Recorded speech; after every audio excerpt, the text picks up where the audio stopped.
ఈనాడు పరమేశ్వరుని యొక్క నిర్హేతుక కృపాకటాక్ష వీక్షణముల చేత శివం అన్న శబ్దానికి కళ్యాణము, మంగళము, శ్రేయము, భద్రము అని పేరు. ఈ నాలుగు మాకు అక్కర్లేదనేటటువంటి వాళ్ళు ఎవ్వరూ మనుష్యులు ఉండరు. ఎందుచేత అంటే ఎవరికి తెల్లవారి లేస్తే శుభం అక్కర్లేదు, ఎవరైనా సరే మాకు శుభం కావాలి అని కోరుకునేవాళ్ళే. ఎవరు మాకు మంగళం అక్కర్లేదనేవాళ్ళు, ఎవరు మాకు భద్రం అక్కర్లేదనుకునేవాళ్ళు, ఎవరు మాకు శ్రేయస్సు అక్కర్లేదనుకునేవాళ్ళు. అందరికీ కావాలి. అది ఇయ్యగలిగినటువంటి వాడెవరున్నారో వాడికి శివ అని పేరు. ఆ శివస్వరూపం 3 రకాలుగా ఉంటుంది. అదే ఒకటి ఈ కంటి చేత దర్శనం చెయ్యడానికి వీలు లేనటువంటి స్వరూపం. అది కేవలం జ్ఞానము చేత మాత్రమే గుర్తిరుగబడేది. అది చైతన్య స్వరూపమై అంతటా వ్యాపించి ఉండేటటువంటి స్వరూపం. అది ఆ చైతన్యము లేనినాడు అసలు ఆ చైతన్యము తప్ప వేరొకటే ఉంది కనుక ఆ చైతన్యము చేత సమస్త జగత్తు ఆవరింపబడి ఉంటుంది. ఇంకా రెండవది సాంబశివ స్వరూపమని, మనకి తల్లిదండ్రులు ఎలా ఈ కంటితో దర్శనం చేయడానికి వీలైనటువంటి స్వరూపంతో మనం ప్రతిరోజు దర్శనం చేసి ఆనందం అనుభవిస్తున్నామో అలా మాతాచ పార్వతీదేవి పితాదేవో మహేశ్వర అని పార్వతీ పరమేశ్వరులై జగత పితరౌ వందే పార్వతీ పరమేశ్వరౌ అని కాళిదాస మహాకవి చెప్పినట్టుగా ఈ జగత్తుకి తల్లిదండ్రులై ఆ సాంబ సదాశివ స్వరూపంతో రెండవది ఉంటుంది. ఇంకా 3వ స్వరూపం అటు శుద్ధ చైతన్యమై అంతటా ఆవరించినది కాదు. సగుణ నిర్గుణాసాతు ద్విధాప్రోక్త మనీషుభి సగుణ రాగిభి సేవ్య నిర్గుణాతుర్ విరాగిభి అంటారు వ్యాస భగవానుడు దేవీ భాగవతంలో. అలాగే సాకారంచ నిరాకారం నిర్గుణంచ గుణాత్మకం తత్వం తత్పరమం బ్రహ్మ ఇది వేదాంతడిండిమహ అంటారు శంకరాచార్యుల వారు వేదాంతడిండిమలో. అలా నిరాకారమైనటువంటి పరబ్రహ్మము సాకారమై సగుణముగా కనపడుతుంది. అది సాంబ శివ స్వరూపం. అటు సాంబశివ స్వరూపము కాక ఇటు అంతటా నిండిపోయినటువంటి చైతన్యము స్వరూపము కాక మధ్యలో ఒక రూపం ఉంటుంది. ఆ రూపమునకే లింగ స్వరూపము అని పేరు. అది దాన్ని అరూపరూపి అని పిలుస్తారు. అరూపరూపి అని ఎందుకు పిలవవలసి వచ్చింది అంటే దానికి రూపం ఉన్నదా? అక్కడ భగవానుడు ఉన్నాడు అని చెప్పి మీరు శివాలయంలోకి వెళ్లి అభిషేకం చేస్తున్నారు. అక్కడ ఏమున్నది? కరచరణాదులతో కూడినటువంటి మూర్తి ఎవరైనా ఉన్నారా? మీరు ఈ వెనక దేవాలయంలో వెంకటేశ్వరుడి గుడిలోకి వెడితే కరచరణాదులతో కూడినటువంటి మూర్తి కనపడతారు. మీకు ఇక్కడ కరచరణాదులతో కూడినటువంటి శివస్వరూపం ఏమైనా ఉందా? లేదు. పోనీ అలాగని అసలు ఏ స్వరూపము లేకుండా ఉందా? అలాగా లేదు. ఒక చిన్న పీఠం అంబమయం సర్వం శివలింగైశ్చ చిన్మయం అంటారు. అలా ఆ పీఠముతో కూడి చిన్మయముతో కూడినటువంటి లింగ స్వరూపం ఒకటి ఉన్నది. కాబట్టి అసలు ఏమీ లేదు అందామా? కుదరదు. ఉన్నది అందామా? కరచరణాదులతో కుదరదు. ఈ రెండూ కాకినటువంటి స్వరూపంతో ఉన్నటువంటిది ఏదో దానికి అరూపరూపి అని పేరు. అది లింగస్వరూపం. ఈ లింగస్వరూపం గురించి రుద్రాధ్యాయ ప్రారంభంలో ఒక అందమైన మాట ఒకటి చెప్పారు. అది ఆపాతాళన భస్తలాంత భువన బ్రహ్మాండమా విస్ఫురత్ అన్నారు. అది జ్యోతిస్ఫాటిక లింగ అన్నారు. అది జ్యోతిర్లింగం. మనం జ్యోతిర్లింగాలు అంటుంటాం. జ్యోతి అంటే అపారమైనటువంటి తేజస్సు. ఆ తేజస్సు కంటిని తొందరగా ఆకర్షిస్తుంది. ఆ తేజస్సు ఎప్పుడు జ్యోతి యొక్క స్వరూపమునకు ఆ ప్రకాశమునకు తగినటువంటి ఆకర్షణ ఎప్పుడుంటుంది? అర్ధరాత్రి అయితే బాగా చీకటిగా ఉంటుంది. బాగా చీకటిగా ఉన్న సమయంలో ఆవిర్భవించేటటువంటి జ్యోతి యొక్క ప్రయోజనము మరింత ఉపయోగకరంగా ఉంటుంది. అందుకని ఆ లింగాకారం ఏర్పడడం కూడా, ఆ లింగోద్భవం కూడా ఎప్పుడు జరుగుతుంది? అర్ధరాత్రి వేళ మాత్రమే జరుగుతుంది. అది ఎలా ఉంటుంది ఆ లింగం అంటే నిజమునకు ఆ లింగ స్వరూపం ఆపాతాళ నభస్థలాంత భువన బ్రహ్మాండం ఆవిస్ఫురత్ అన్నారు. ఈ పాతాళలోకంతో మొదలుపెట్టి ఆకాశం వరకు ఎంత దూరం ఉందో అంత దూరము కూడా ఒక కోడిగుడ్డు ఆకారంలో ఒక లింగాకృతిని పొంది ఉంటుంది. ఈ లింగాకృతిని పొంది ఉంటే దాని మౌళి అంటే ఆ శిరస్సు ఆకాశ భాగమున దగ్గరికి ఉంటే అక్కడ ఘనీభవించినటువంటి అమృత స్వరూపం కలిగినటువంటి చంద్రమండలంలోంచి ఆ అమృతం కారుతుంటుంది. కారి ఆ లింగ స్వరూపమైనటువంటి ఈ బ్రహ్మాండం అంతా సర్వకాలముల యందు ఆ అమృతం చేత తడపబడుతూ ఉంటుంది. తడపబడితే చల్లగా ఉంటుంది. ఇలా ఆపాతాళన భస్తలాంత భువన బ్రహ్మాండమా విస్ఫుర జ్యోతిస్ఫాటిక లింగమౌళి విలసత్పూర్ణేందు వాంతామృతై ఇలా నిండిపోయినటువంటి జ్యోతిస్వరూపమైనటువంటి శివలింగం ఏదైతే ఉందో ఆ శివలింగమునకు ప్రతీకగానే ఇక్కడ మనం లింగాన్ని పెట్టుకున్నాం. అది ఇప్పుడు ఏమైంది? పాతాళలోకం నుంచి ఆకాశం వరకు నిండి నిబిడీకృతమైపోయినటువంటి శివస్వరూపం ఏదున్నదో అదే అక్కడ శివస్వరూపంగా మీకు లింగస్వరూపంగా కనపడుతోంది. ఇప్పుడు దాన్ని రోజు ఏం చేస్తారు మీరు? నమక చమకాలతో అభిషేకం చేస్తారు. నమకం అంటే ఏమిటి? నమకం అంటే అందులో అన్ని పరమాత్మ స్వరూపాలే, అన్ని పరమాత్మ స్వరూపాలే అని చెప్తారు. ఆ చెప్పడంలో ఆఖరికి ఎంత దూరం వెడుతుందంటే నమ చోరాయచ శష్భ్యాయచ ఫేన్యాయచ సికత్యాయచ నమ ప్రవాహ్యాయచ నమ విద్యుత్యాయచ అన్ని దొంగ దగ్గర నుంచి, వడ్రంగివాడి దగ్గర నుంచి, కుండలు చేసేటటువంటి వాడి దగ్గర నుంచి మేము ఆఖరికి నీటి మీద వచ్చేటటువంటి నురుగు స్వరూపంతో కూడా సమస్తము శివుడు తప్ప వేరొకటి కాదు, శివుడు తప్ప వేరొకటి కాదు, శివుడు తప్ప వేరొకటి కాదు, దానికి నమస్కారము, దానికి నమస్కారము, దానికి నమస్కారము. ఇప్పుడు ఏమవుతోంది? ఇప్పుడు మీరు అక్కడ అభిషేకం చేస్తే పాతాళం దగ్గర నుంచి ఆకాశం వరకు నిండిపోయినటువంటి ఒక గొప్ప పరమాత్మ యొక్క స్వరూపాన్ని మీరు లోపల ధ్యానం చేస్తున్నారు. ఆ ధ్యానం చేసేటటువంటి శివలింగ స్వరూపం సర్వకాలములయందు ఆకాశములో ఉండేటటువంటి ఘనీభవించిన చంద్రుని యొక్క అమృతము ప్రవాహం చేత తడుపబడేటటువంటి ఆ లింగ స్వరూపం యొక్క చల్లదనం సమస్త ప్రాణికోటికి చల్లతనాన్ని కలిగిస్తుంది. అలా మీరు ఇక్కడ కూడా పైన ఒక ధారాపాత్ర పెడతారు. మీరు శివాలయంలో చూస్తారా, ఎదురుగుండా ఒక పెద్ద ధారాపాత్ర అని ఉంటుంది. ఆ ధారాపాత్రలోంచి సన్నగా నీరు పడుతూనే ఉంటుంది శివలింగం మీద. ఆ శివలింగం మీద నీరు పడి చల్లగా ఉంటే సమస్త ప్రాణికోటి చల్లగా ఉంటుంది. చల్లగా ఉండడం ఏమిటి? మనకి సంప్రదాయంలో ఎవరికైనా ఎప్పుడైనా ఆశీర్వచనం చేస్తే ఏమంటారు? బాబు నువ్వు చల్లగా 10 కాలాలు వర్ధిల్లంటారు. చల్లగా 10 కాలాలు వర్ధిల్లడం అంటే ఏమిటి? చల్లగా అంటే వాడికి ఏ విధమైనటువంటి దుఃఖము లేని రీతిలో ప్రశాంతమైనటువంటి జీవితాన్ని వాడు అనుభవించుగాక అని. ఇలా చెప్పేటప్పుడు ఒక గమ్మత్తుంది. ఆ శివాభిషేకం చేయడంలో, ఆ లింగం దగ్గరికి వెళ్లి అభిషేకం చేయడంలో మీరు తెలిసి చెయ్యండి, తెలియక చెయ్యండి, అక్కడ ముందు మాత్రం మీరు ఒక మాట చెప్తున్నారు. ఏమని చెప్తున్నారు? ఆపాతాళ నభస్థలాంత భువన బ్రహ్మాండమా విస్ఫుర జ్యోతిస్ఫాటిక లింగ. ఇది బాహ్యమునందు మీకు కావలసినటువంటి సమస్త ఐశ్వర్యముని ఇయ్యగలదు. ఎందుకని? అంతటా నిండి నిబిడీకృతమైపోయినటువంటి చైతన్య స్వరూపమైనటువంటి పరమాత్మ తప్ప వేరొకరు మన కోరిక తీర్చగలిగిన వాడెవరు ఉంటాడు? అందుకని ఆయనే ఏ కోరికైనా తీర్చగలడు. అది ఎక్కడి నుంచి ఎక్కడి వరకు? దుఃఖ నివృత్తి దగ్గర మొదలుపెట్టి ఏ కోరిక మీరు కోరుకోండి అంటే అమెరికా అధ్యక్షుడిని అయిపోవాలని కోరుకుంటే అండి అంటే, అందుకే వాంఛితార్థ ప్రదాయిని అని అమ్మవారికి పేరు. మీకు ఏది శ్రేయస్కరమో ఆ కోరికని అయ్యకి తీర్చడం తెలుసు. పిల్లవాడు ఓ పక్క దగ్గొస్తున్నా సరే ఏదో తినకూడని పదార్థం తింటానంటుంటాడు, వేడి చేసే పదార్థం తింటానంటుంటాడు, ముక్కు కారిపోతూ ఉంటుంది, పానకం తాగుతానంటాడు. అమ్మిస్తుందా? ఇవ్వదు. వాడికి ఏది కావాలో అది ఇస్తుంది. అలా మన శ్రేయస్సు పరమాత్మకి తెలుసు. మనకి కావలసిన దాన్ని పరమాత్మ మనకి కటాక్షించి మన యొక్క యోగక్షేమములను ఆయన వహిస్తారు. అందుకని భక్తి కలిగినటువంటి వాడి యొక్క యోగక్షేమములను పరమాత్మయే చూస్తారు, ఆ కోరిక తీరుస్తారు. కానీ అభిషేకంలో మనం జ్యోతిస్ఫాటిక లింగ అంటున్నాం. ఆ జ్యోతి స్వరూపం ఏం చేస్తుంది? అప్పటి వరకు చీకటి ఉంటుంది. చీకటి ఉంటే ఏమవుతుంది? ఉన్న వస్తువు ఉన్నట్లు కనపడదు. చీకటి అంటే భయం ఎందుకు అంటే, చీకటిలో ఉన్న ప్రధానమైన లక్షణం అసలు అక్కడ ఉన్న వస్తువు ఒకటి, మనకి కనపడేటటువంటి వస్తువు ఒకటి.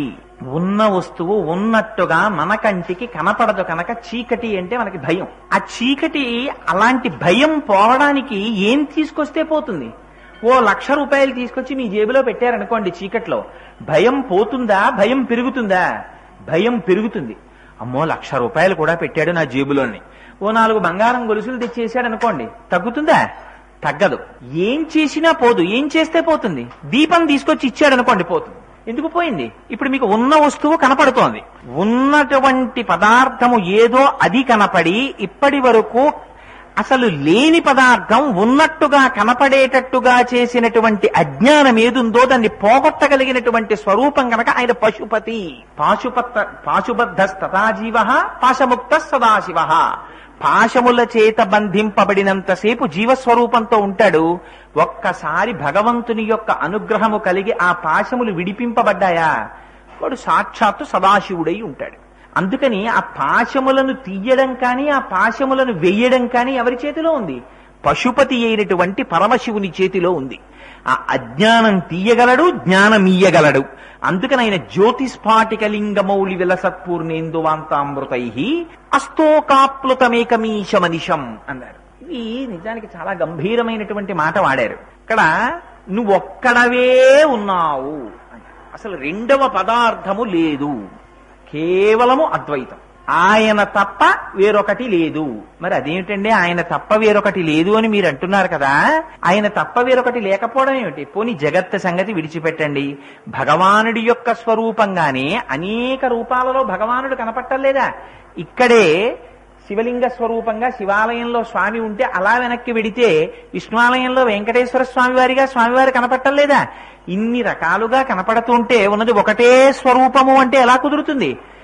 ఏకస్త్వమేవ బహుధా భవభాసిలోకే నిశంకధీర్ వృషభకేతన మల్లినాథ. ఉన్న ఒక్కడే అనేక రూపములలో కనపడుతుంటాడు. అందుకే భాగవతం దశమ స్కంధంలో పోతన గారు ఒక అందమైన పద్యం చెప్పారు. మాయచేత ఎరుకమాలిన వారలు బహువిధంబుల నిన్ను పేరుకొండ్రు, ఎరుక కలిగిన వారు ఏకచిత్తంబున అన్ని మూర్తులయును నీవేయండ్రు. మాయ పట్టి ఉన్నంతసేపు అనేకంగా కనపడతాడు. ఒక్కసారి ఆ మాయని ఆయన తీసేశాడా, ఆ తెరని తొలగించేశాడా, అంతటా కనపడేటటువంటిది ఒక పరబ్రహ్మస్వరూపమే కనపడుతుంటుంది. దీనికి మీకు నేను ఒక చిన్న ఉదాహరణ చెప్పేటటువంటి ప్రయత్నం చేస్తాను. మనకి శ్రీశైలం అని చెప్పి ఒక క్షేత్రం. ఆ శ్రీశైల క్షేత్రం గురించి శంకర భగవత్పాదాచార్యుల వారు చాలా విశేషమైనటువంటి వర్ణన చేశారు.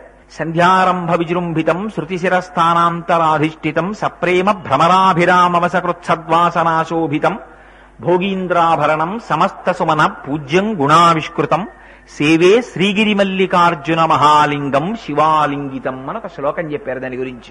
అది ప్రకటంగా క్షేత్రాన్ని చెప్తూ శివానందలహరిలో భృంగీచ్ఛానటనోత్కటక్కరిమదగ్రాహీ స్ఫురన్మాధవా హ్లాదో నాదయుతో మహాశితవపు పంచేషు బాణాదృత సత్తక్ష సుమనోవనీషున పునఃసాక్షాన్మదీయే మనో రాజీవే భ్రమరాధిపో విహరతాం శ్రీశైలవాసీ విభు అని ఇంకొక శ్లోకం చెప్పారు.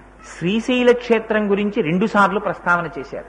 ఆ శ్రీశైలం శివభక్తులైనటువంటి వారు వెళ్లి మాట్లాడడం కాదు, ఆ శ్రీశైలంలో ఉన్నటువంటి మల్లికార్జునుడు 3 నేత్రములు కలిగినటువంటి తండ్రి, నువ్వు నాకు తిరుమలలో వెంకటేశ్వరుడిగా దర్శనమిస్తున్నావు అని పాట పాడారు. ఎవరు పాట పాడారో తెలుసా అండి? శ్రీ మహావిష్ణువుకి అత్యంత ప్రీతిపాత్రమైనటువంటి భక్తుల్ని, ఆయన అనుగ్రహాన్ని ఏ విధమైనటువంటి కావలసినటువంటి యోగ్యత లేకపోయినా నిర్హేతుకంగా పొందినటువంటి వాడిని ఆళ్వారులు అని పిలుస్తారు వైష్ణవ సాంప్రదాయంలో. ఆ ఆళ్వారులలో తేయాళ్వారులని ఒక మహాభక్తుడు ఒక ఆయన ఉన్నారు, విష్ణు భక్తుడు. ఆయన తిరుమల వెళ్లి ఒక స్తోత్రం చేశారు వెంకటేశ్వర స్వామి వారి మీద. ఆయన అన్నారు, ఈ ఇరువురం ఒండ్రాయి చేయింది అన్నారు. నాకు ఆ 3 నేత్రములు కలిగినటువంటి మహాదేవుడుగా పిలువబడుతున్నటువంటి పరమశివుడు నాగాభరణముల చేత, ఆ చక్రము చేత, ఆ పెట్టుకు ఉన్నటువంటి పెద్ద జటాజూటము చేత నాకు ఇద్దరుగా కనపడడం లేదు, నాకు వాళ్ళిద్దరూ ఒకటిగా కనపడుతున్నారు అన్నారు. ఈ ఇరువురం ఒండ్రాయి చేయింది అన్నారు. శంకరాచార్యులు వారు అన్నారు, శ్రీశైల శృంగే వివిధ ప్రసంగే శేషాద్రి శృంగే సదావసంతం తమర్జునం మల్లిక పూర్వమేనం అన్నారు. శ్రీశైల శృంగే వివిధ ప్రసంగే, శ్రీశైల క్షేత్రంలో దొరకనటువంటి ఓషధి ఉండదు, అన్ని ఓషధులు దొరుకుతాయి. అటువంటి శ్రీశైల క్షేత్రంలో ఉన్నటువంటి పరమాత్మ ఎవరో ఆయనే శేషాద్రి శృంగే సదావసంతం. శేషాద్రి శృంగమునందు కూడా ఆయనే ఉన్నాడు. అక్కడ లింగస్వరూపంగా ఉన్నాడు, ఇక్కడ కరచరణాదులతో ఉన్నాడు. తప్ప 2 మూర్తులున్నాయా? 2 లేవు, ఉన్నది ఒకటే అని అక్కడ తేయాళ్వారు అదే మాట చెప్పారు, ఇక్కడ శంకరాచార్యుల వారు కూడా అదే మాట చెప్పారు. ఉన్నది ఒక పదార్థమే, 2గా కనపట్టలేదు, ఒక పదార్థమే 2గా కనిపిస్తోంది. కానీ అక్కడున్నవాడే ఇక్కడున్నాడు, ఇక్కడున్నవాడే అక్కడున్నాడు. కోటేశ్వరరావు గారు ఎక్కడున్నారండి? ఆఫీసులో ఉన్నారు. ఆఫీసులో ఉన్న ఇందాక 4 గంటలకు ఆఫీసులో ఉన్న కోటేశ్వరరావు గారే 6 గంటలకు ఎక్కడున్నారు? ఇంట్లో ఉన్నారు. 6 గంటలకు ఇంట్లో ఉన్న కోటేశ్వరరావు గారే 7 గంటలకు ఎక్కడున్నారు? శివాలయంలో ప్రసంగం చేస్తున్నారు. 3 చోట్ల ఉన్నవాడు ఒక్కడే. అలా ఈ ఇరువురం పొన్రాయి చేయింది, వాళ్ళిద్దరిగా కనపడిన వాడు ఇక్కడ వెంకటాచలంలో ఉన్నవాడు, అక్కడ శ్రీశైలంలో ఉన్నవాడు ఒక్కడే ఉన్నాడు అన్నారు. పైగా ఆ కొండకొన్న చిత్రం చూడండి, దాని పేరు శ్రీశైలం. దాని గురించి తేయారములని అపారమైనటువంటి భక్తి ప్రపత్తులతో, ఇందాక ఆళ్వారుల గురించి నేను ఒక మాట చెప్పానే, ఈ విధమైనటువంటి యోగ్యత ఉన్నది అని చెప్పడానికి అవకాశము లేకపోయినా సరే భగవంతుని యొక్క నిర్హేతుకమైన కృప ప్రసరించి జ్ఞానసిద్ధి పొందినటువంటి మహాపురుషులైన వారిని వైష్ణవ సాంప్రదాయంలో ఆళ్వారులని పిలిస్తే, శైవ సాంప్రదాయంలో నాయనార్లని పిలుస్తారు. శైవ సాంప్రదాయంలో అటువంటి వాళ్ళు 63 మంది ఉన్నారు. ఆ 63 మంది నాయనార్లలో చాలా ప్రధానమైనటువంటి వారు అప్పర్ ఒకరు, జ్ఞాన సంబంధ నాయనర్ ఒకరు, మాణిక్యవాచకర్ ఒకరు. ఇప్పటికీ ఆ మాణిక్యవాచకర్ అంటే సామాన్యమైనటువంటి మహానుభావుడు కాదాయన. అసలు పార్వతీ పరమేశ్వరుల యొక్క మాటల కన్నా అందమైన మాటలు చెప్పగలిగిన వాళ్ళు ఎవరుంటారండి? సరస్వతీదేవి అంతటిది వీణ మీద కచేరీ చేస్తుంటే అమ్మవారు సహభాష్ అన్నంత మాత్రం చేత సరస్వతీదేవి ఇంత అందమైన మాటల సౌందర్యం కలిగినటువంటి తల్లి ముందు నేను కచేరీ చేయడమా అని గలీబు తెచ్చి ఆ వీణకి తొడిగేసుకుంది. అంతటి వాక్ సౌందర్యము కలిగినటువంటి ఆ మాతాపితరులైన పార్వతీ పరమేశ్వరుల కన్నా గొప్పగా మాటలు చెప్పగలిగిన వాళ్ళు ఉంటారా?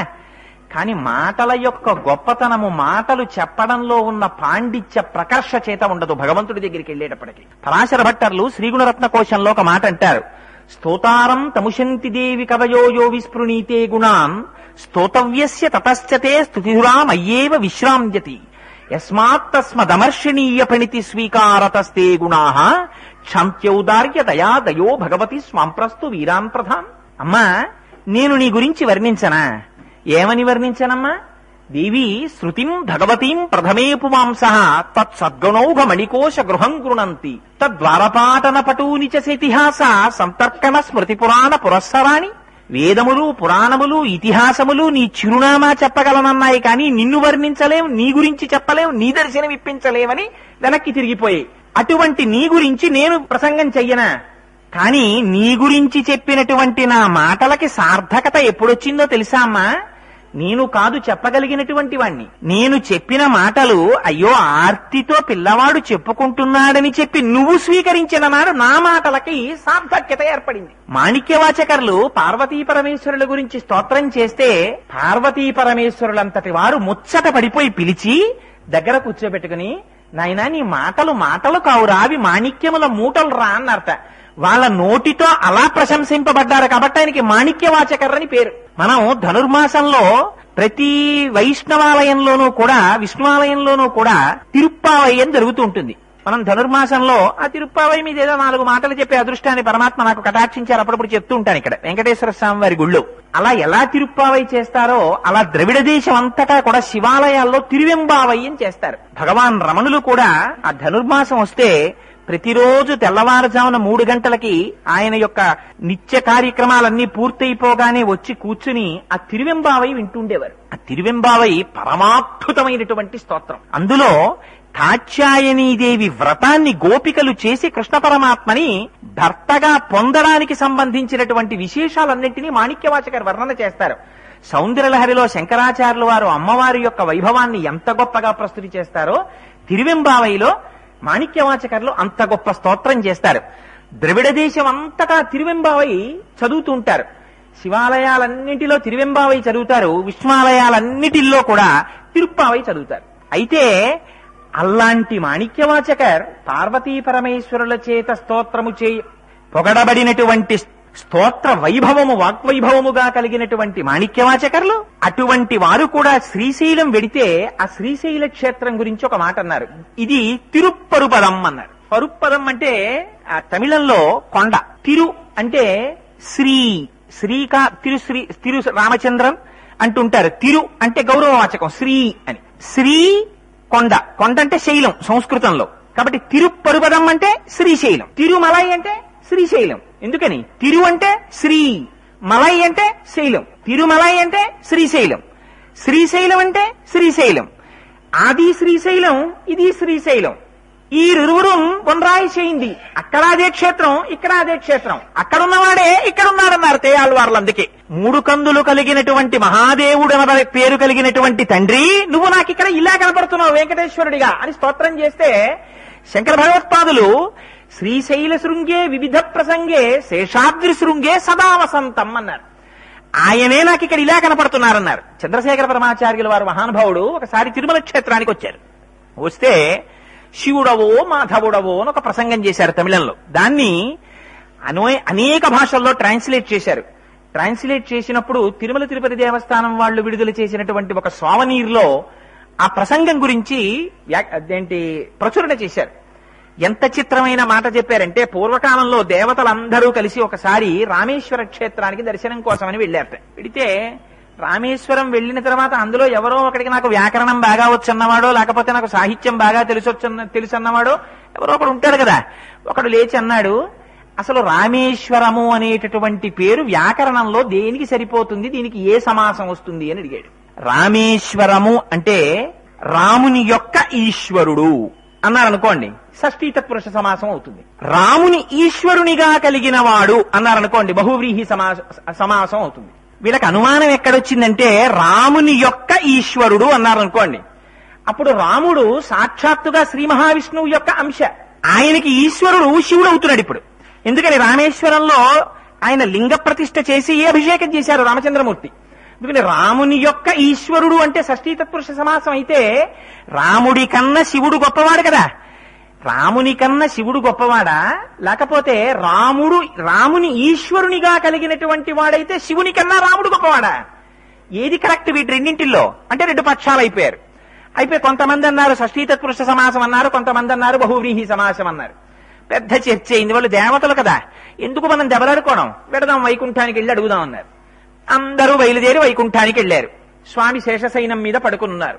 శాంతాకారం భుజగశయనం పద్మనాభం సురేశం విశ్వాకారం గగన సదృశం మేఘవర్ణం శుభాంగం లక్ష్మీకాంతం కమలనయనం యోగిహృద్యానగమ్యం వందే విష్ణుం భవభయహరం సర్వలోకైకనాథం అని స్తోత్రం చేశాడు. ఆయన ఏమర్రా మీ అందరు ఇలా వచ్చారే అన్నారు స్వామి. అంటే స్వామి మేము అందరం రామేశ్వరం వెళ్ళాం. ఆ రామేశ్వరము అంటే రాముని యొక్క ఈశ్వరుడు అని మేము అనుకుంటున్నాం. కాబట్టి శివుడు నీకు ఈశ్వరుడై ఉన్నాడనుకుంటున్నాం మేము.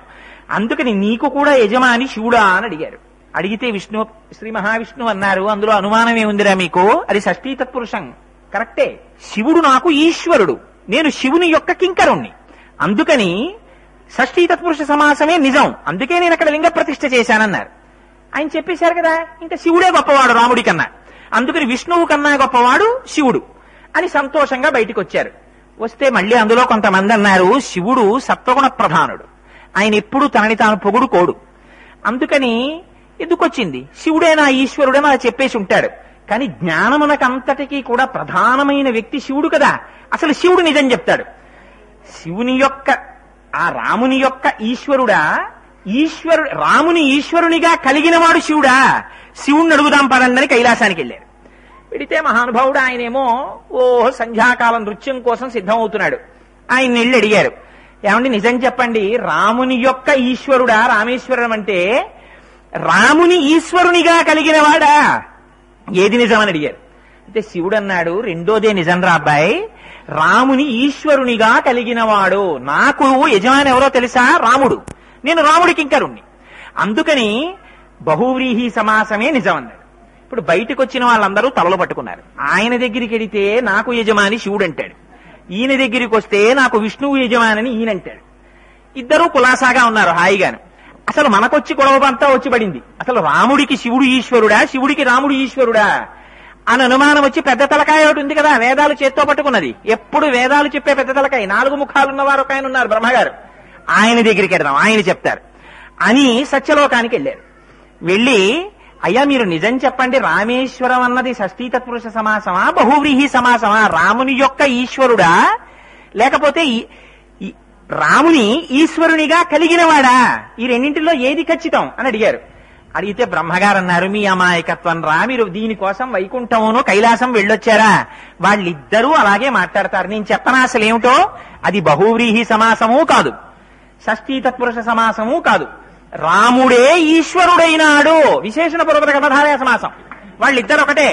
ఎందుకని రెండు లేవు, ఉన్నది ఒకటే పదార్థం ఉంది, ఆ పదార్థమే అనేకంగా కనిపిస్తోంది. మా అబ్బాయి ప్యాంటు చొక్కా టక్ చేసుకుంటే నాకు ఇష్టం, మా అబ్బాయి పంచె కట్టుకుంటే మా నాన్నగారికి ఇష్టం, మా అబ్బాయి కుర్తా లాల్చీ వేసుకుంటే వాళ్ళ అమ్మకి ఇష్టం, అయితే ఇంత మాత్రం చేత ఆకారములో మార్పు వచ్చినంత చేత పరమాత్మలో ఉండేటటువంటి తత్వం మారిపోతుందా? మా అబ్బాయి కాకుండా ఉంటాడా? నాకు అబ్బాయే, మా ఆవిడికి అబ్బాయే, వాళ్ళ తాతగారికి మనవడే. ఏ రకమైనటువంటి వేషధారణ వేసుకున్నా సరే వాడిలో ఉండేటటువంటి తత్వము మారనట్టే అదే పరమాత్మ రూపములను మార్చినంత మాత్రం చేత ఆయన ఒకటి కాకుండా పోరు. ఆ ఉన్నది ఒకటే పదార్థము ఇన్ని రకాలుగా నీకు కనపడుతోంది. ఇన్ని రకాలుగా కనపడుతోందని నువ్వు అనుకున్నావా? నువ్వు మోసపోయావు.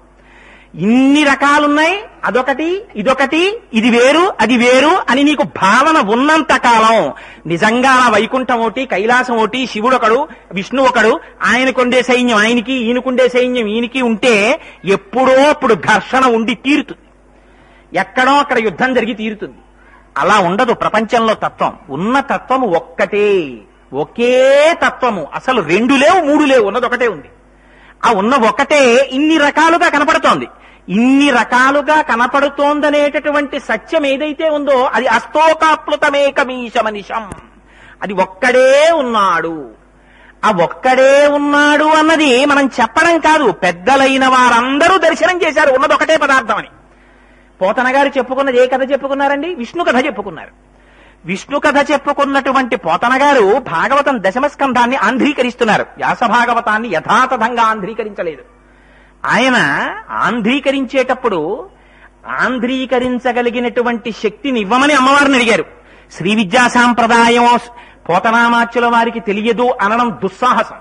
ఇందుచేత మరొక మాట చెప్పారు. అమ్మలగన్నయమ్మ ముగురమ్మల మూలపుటమ్మ చాలా పెద్దమ్మ, సురారులమ్మ కడుపారడి బుచ్చినయమ్మ, తన్ను లోనమ్మిన వేల్పుటమ్మల మనంబున ఉండెడియమ్మ దుర్గమాయమ్మ, కృపాప్తినిచ్చుట మహత్వ కవిత్వ పటుత్వ సంపదలన్నారు. ఇప్పుడు మీరు ఆ మహత్వ, కవిత్వ, పటుత్వ, సంపదల్ ఈ నాలుగింటిని బీజాక్షరాల్లో పెట్టండి. ఓం ఐం హ్రీం శ్రీం. ఈ పైన ఎవరి గురించి చెప్పారు? అమ్మలగన్నయమ్మ ముగురమ్మల మూలపుటమ్మ శ్రీమాత్రే నమః. ఓం ఐం హ్రీం శ్రీం శ్రీమాత్రే నమః అన్న మాట అని నేను ఎందుకు చెప్పుకుంటున్నాను విష్ణు కథ?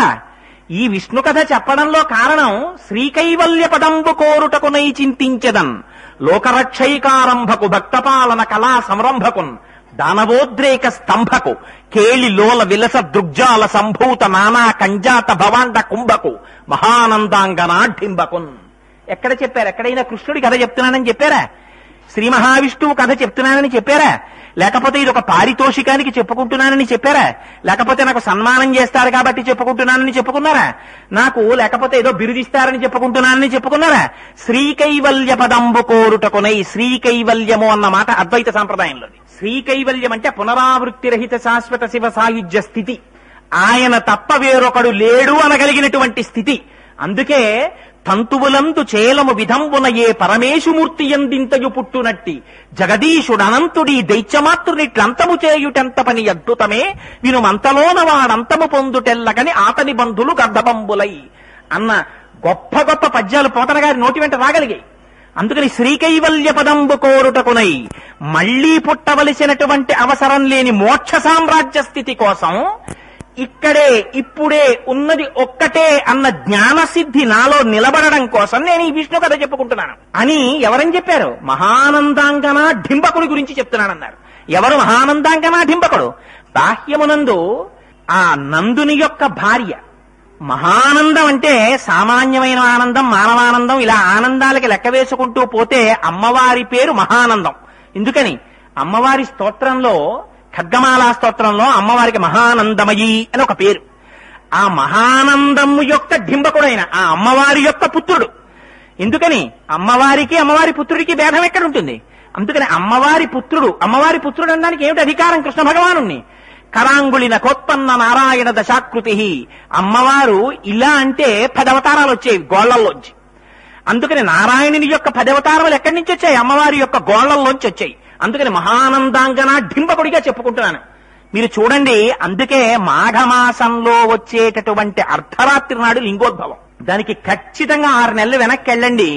వెడితే మళ్లీ మనకి 6 నెలల వెనకాతల శ్రావణ మాసంలో కృష్ణపక్షంలో అర్ధరాత్రి వేళ కరచరణాదులతో కూడినటువంటి కృష్ణ భగవానుడి యొక్క ఆవిర్భావం.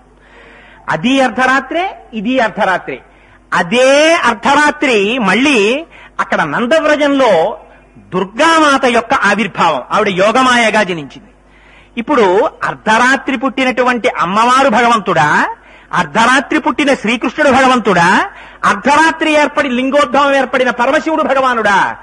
పోతన గారు అంటారు, స్త్రీ పురుష నపుంసక మూర్తియును కాక, తిరియక అమర నరాది మూర్తియును కాక, కర్మ గుణభేద సరసప్రకాశి కాక, వెనుకనన్నియు తానగు విభుతలంతు అజాయమానో బహుధా విజాయతే. అసలు దానికి ఒక స్వరూపం లేదు, అది నిరాకార నిర్గుణ సచ్చిదానంద స్వరూపమైనటువంటి చైతన్యం. అది తనంత తానుగా ఒక ఆకృతిని పొందుతోంది. అది స్త్రీ ఆకృతినైనా పొందొచ్చు, పురుషాకృతిని పొందొచ్చు, లేదా పరమశివాకృతిని పొందొచ్చు, లింగాకృతిని పొందొచ్చు. ఏ ఆకృతిని పొందినా ఆకృతి కాదు ప్రధానం. ఏది ప్రధానం? లోపల ఉన్నటువంటి పరమాత్మ తత్వం ప్రధానం. అందుకని ఉన్నది ఒక్కటే స్వరూపము. వివేకానందుడు దీని గురించే ఒక మాట చెప్తాడు. మీరు కర్ర పట్టుకుని గోడ దాటి వెళ్ళిపోవడానికని ప్రయత్నం చేస్తారు.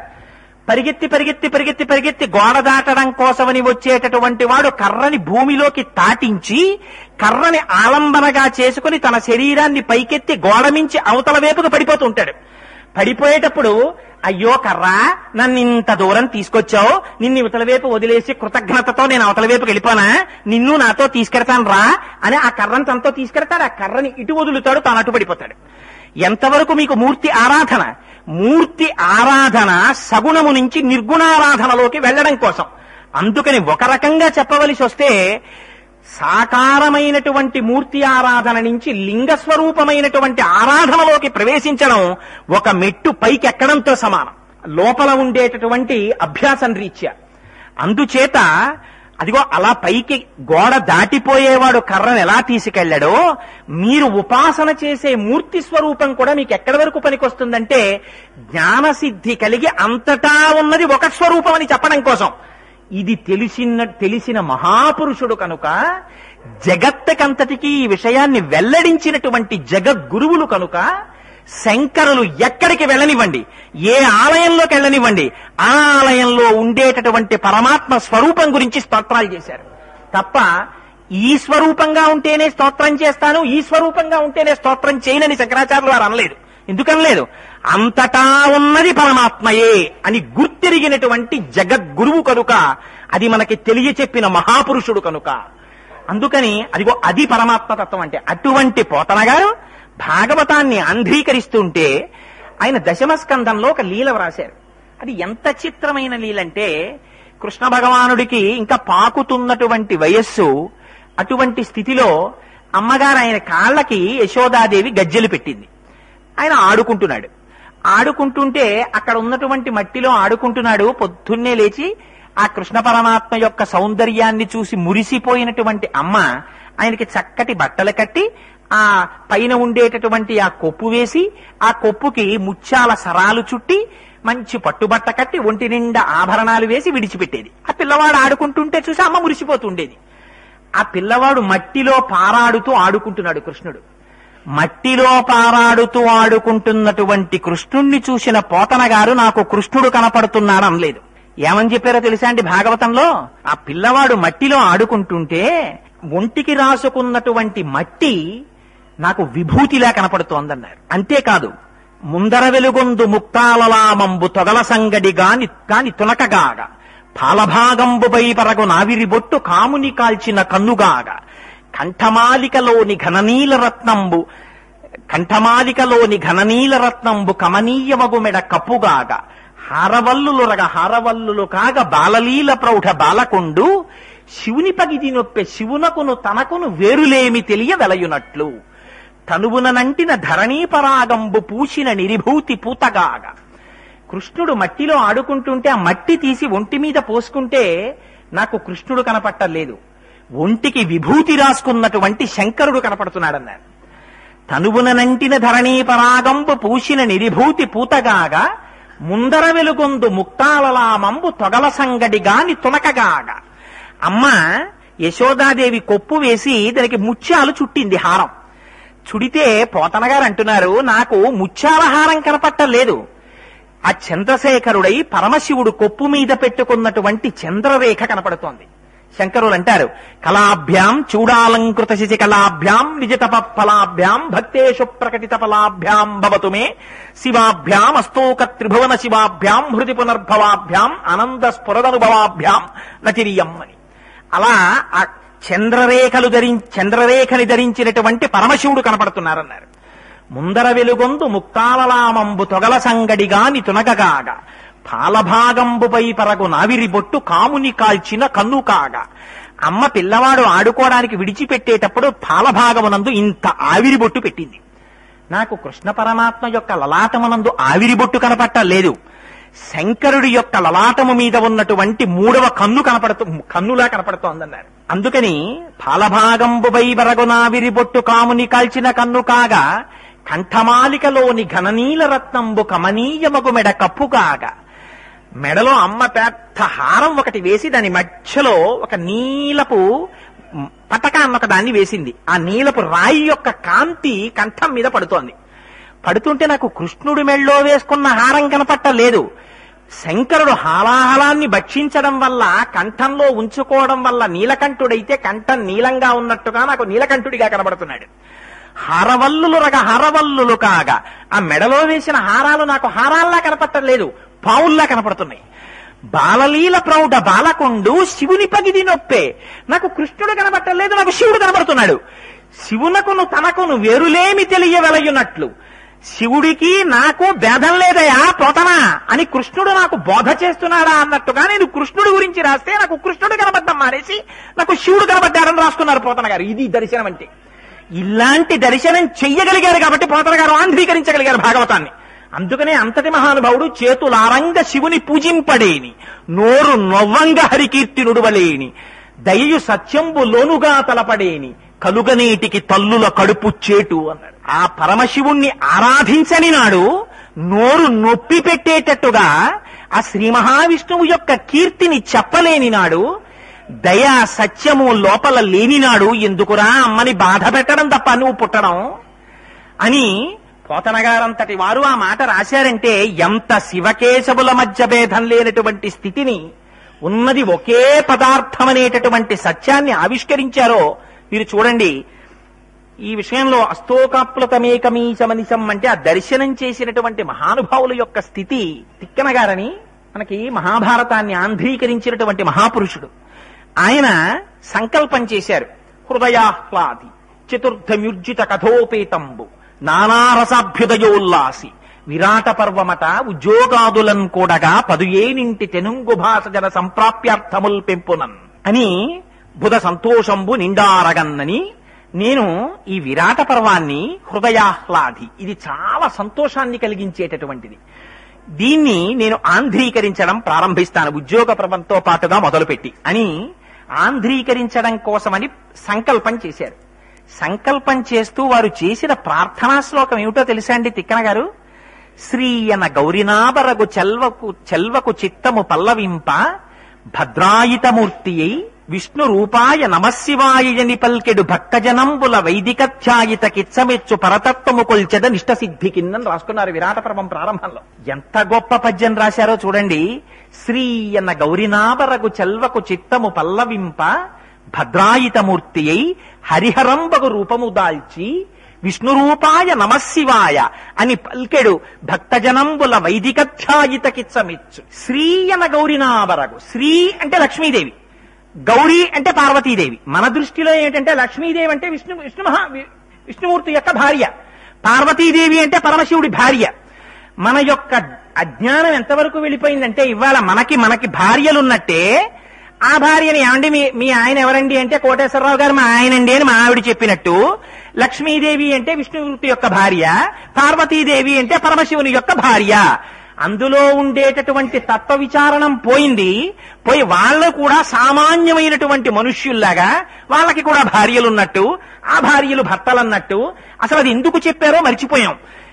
తత్వ విచారణం చేయడం అంటే మహానుభావుడు తిక్కనగారు చూడండి. శ్రీ అన్న గౌరినాబరగు, లక్ష్మి అంటే నా దృష్టిలో గౌరీ అంటే లక్ష్మి అని పేర్లు కలిగినటువంటి ఒకే ఒక కాంత మనస్సు ఆనందించేటటువంటి స్వరూపం కలిగినటువంటి హరిహర స్వరూపమైన వాడెవరున్నాడో వాడు శివుడు కేశవుడు అని చెప్పడానికి వీలు లేని రెండింటి యొక్క సమన్వయమూర్తి ఎవరున్నారో అటువంటి వాడు విష్ణు రూపాయ నమః శివాయ, విష్ణు రూపంగా ఉన్నటువంటి శివ నమస్కారం, శివరూపంగా ఉన్న విష్ణువా నీకు నమస్కారం అని పలకగలిగినటువంటి వైదికఛాయితకిచ్చమెచ్చు పరతత్వము కొల్చెదనిష్ట సిద్ధికిన్ అని నమస్కారం చేసేటటువంటి వారి యొక్క నమస్సులందుకునేటటువంటి భద్రాయుతమూర్తి ఉన్నాడే ఆ హరిహరనాథుడికి నమస్కరిస్తున్నానన్నారు. అని నమస్కరిస్తే ఆయనకి జరిగిన ఆశ్చర్యం ఏమిటో తెలుసా అండి? అది నిద్ర కాదు, సమాధి స్థితి.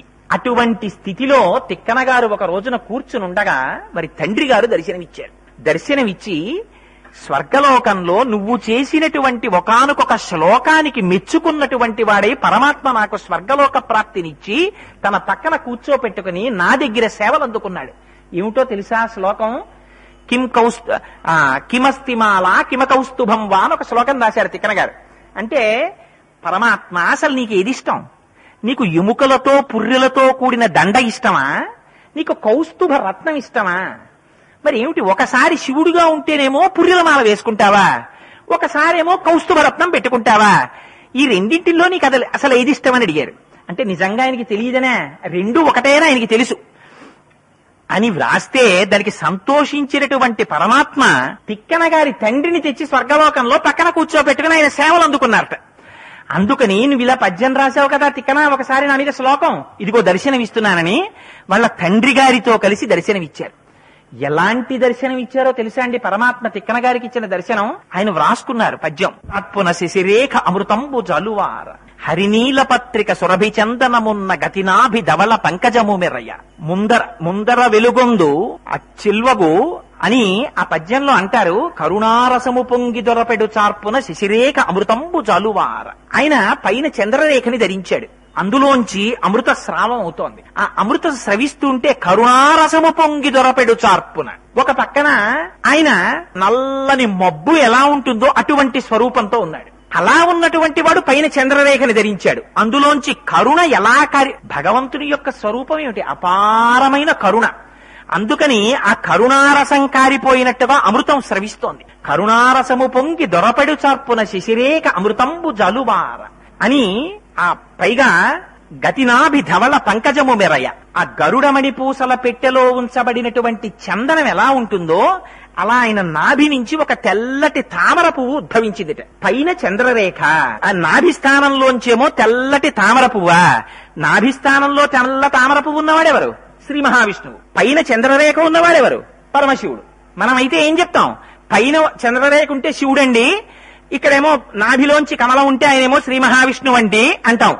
అంతేకాదుట, దాంతో పాటుగా ఆ కంఠంలో గతినాభి ధవళ పంకజము మెరయ అని ఆ కంఠం నీలమైనటువంటి కంఠం కలిగినటువంటి వాడై ఉన్నట్ట. నీలమైన కంఠం ఉన్నటువంటి వాడెవరు? పరమశివుడు. అందుకని ఇప్పుడు నీలకంఠుడుగా ఉన్నాడు కాబట్టి పరమశివుడు అనాలా? లేకపోతే ఆ ముందర వెలిగేటటువంటి రత్నం ప్రథమాద్రినేతించు భానుబింబమునాన ఉరమున కౌస్తుభ రత్నమొప్ప. ఆ సూర్యుడు ఉదయిస్తే ఎలా ఉంటుందో అలా మెరిసిపోతోందట ఎర్రటి కౌస్తుభ రత్నాన్ని తన యొక్క రొమ్మునందు ధరించట. రొమ్ములో కౌస్తుభ రత్నం ఉంది కాబట్టి ఇప్పుడు శ్రీ మహావిష్ణువు అనాలా, శివుడు అనాలా? కౌస్తుభ రత్నం ఉంది.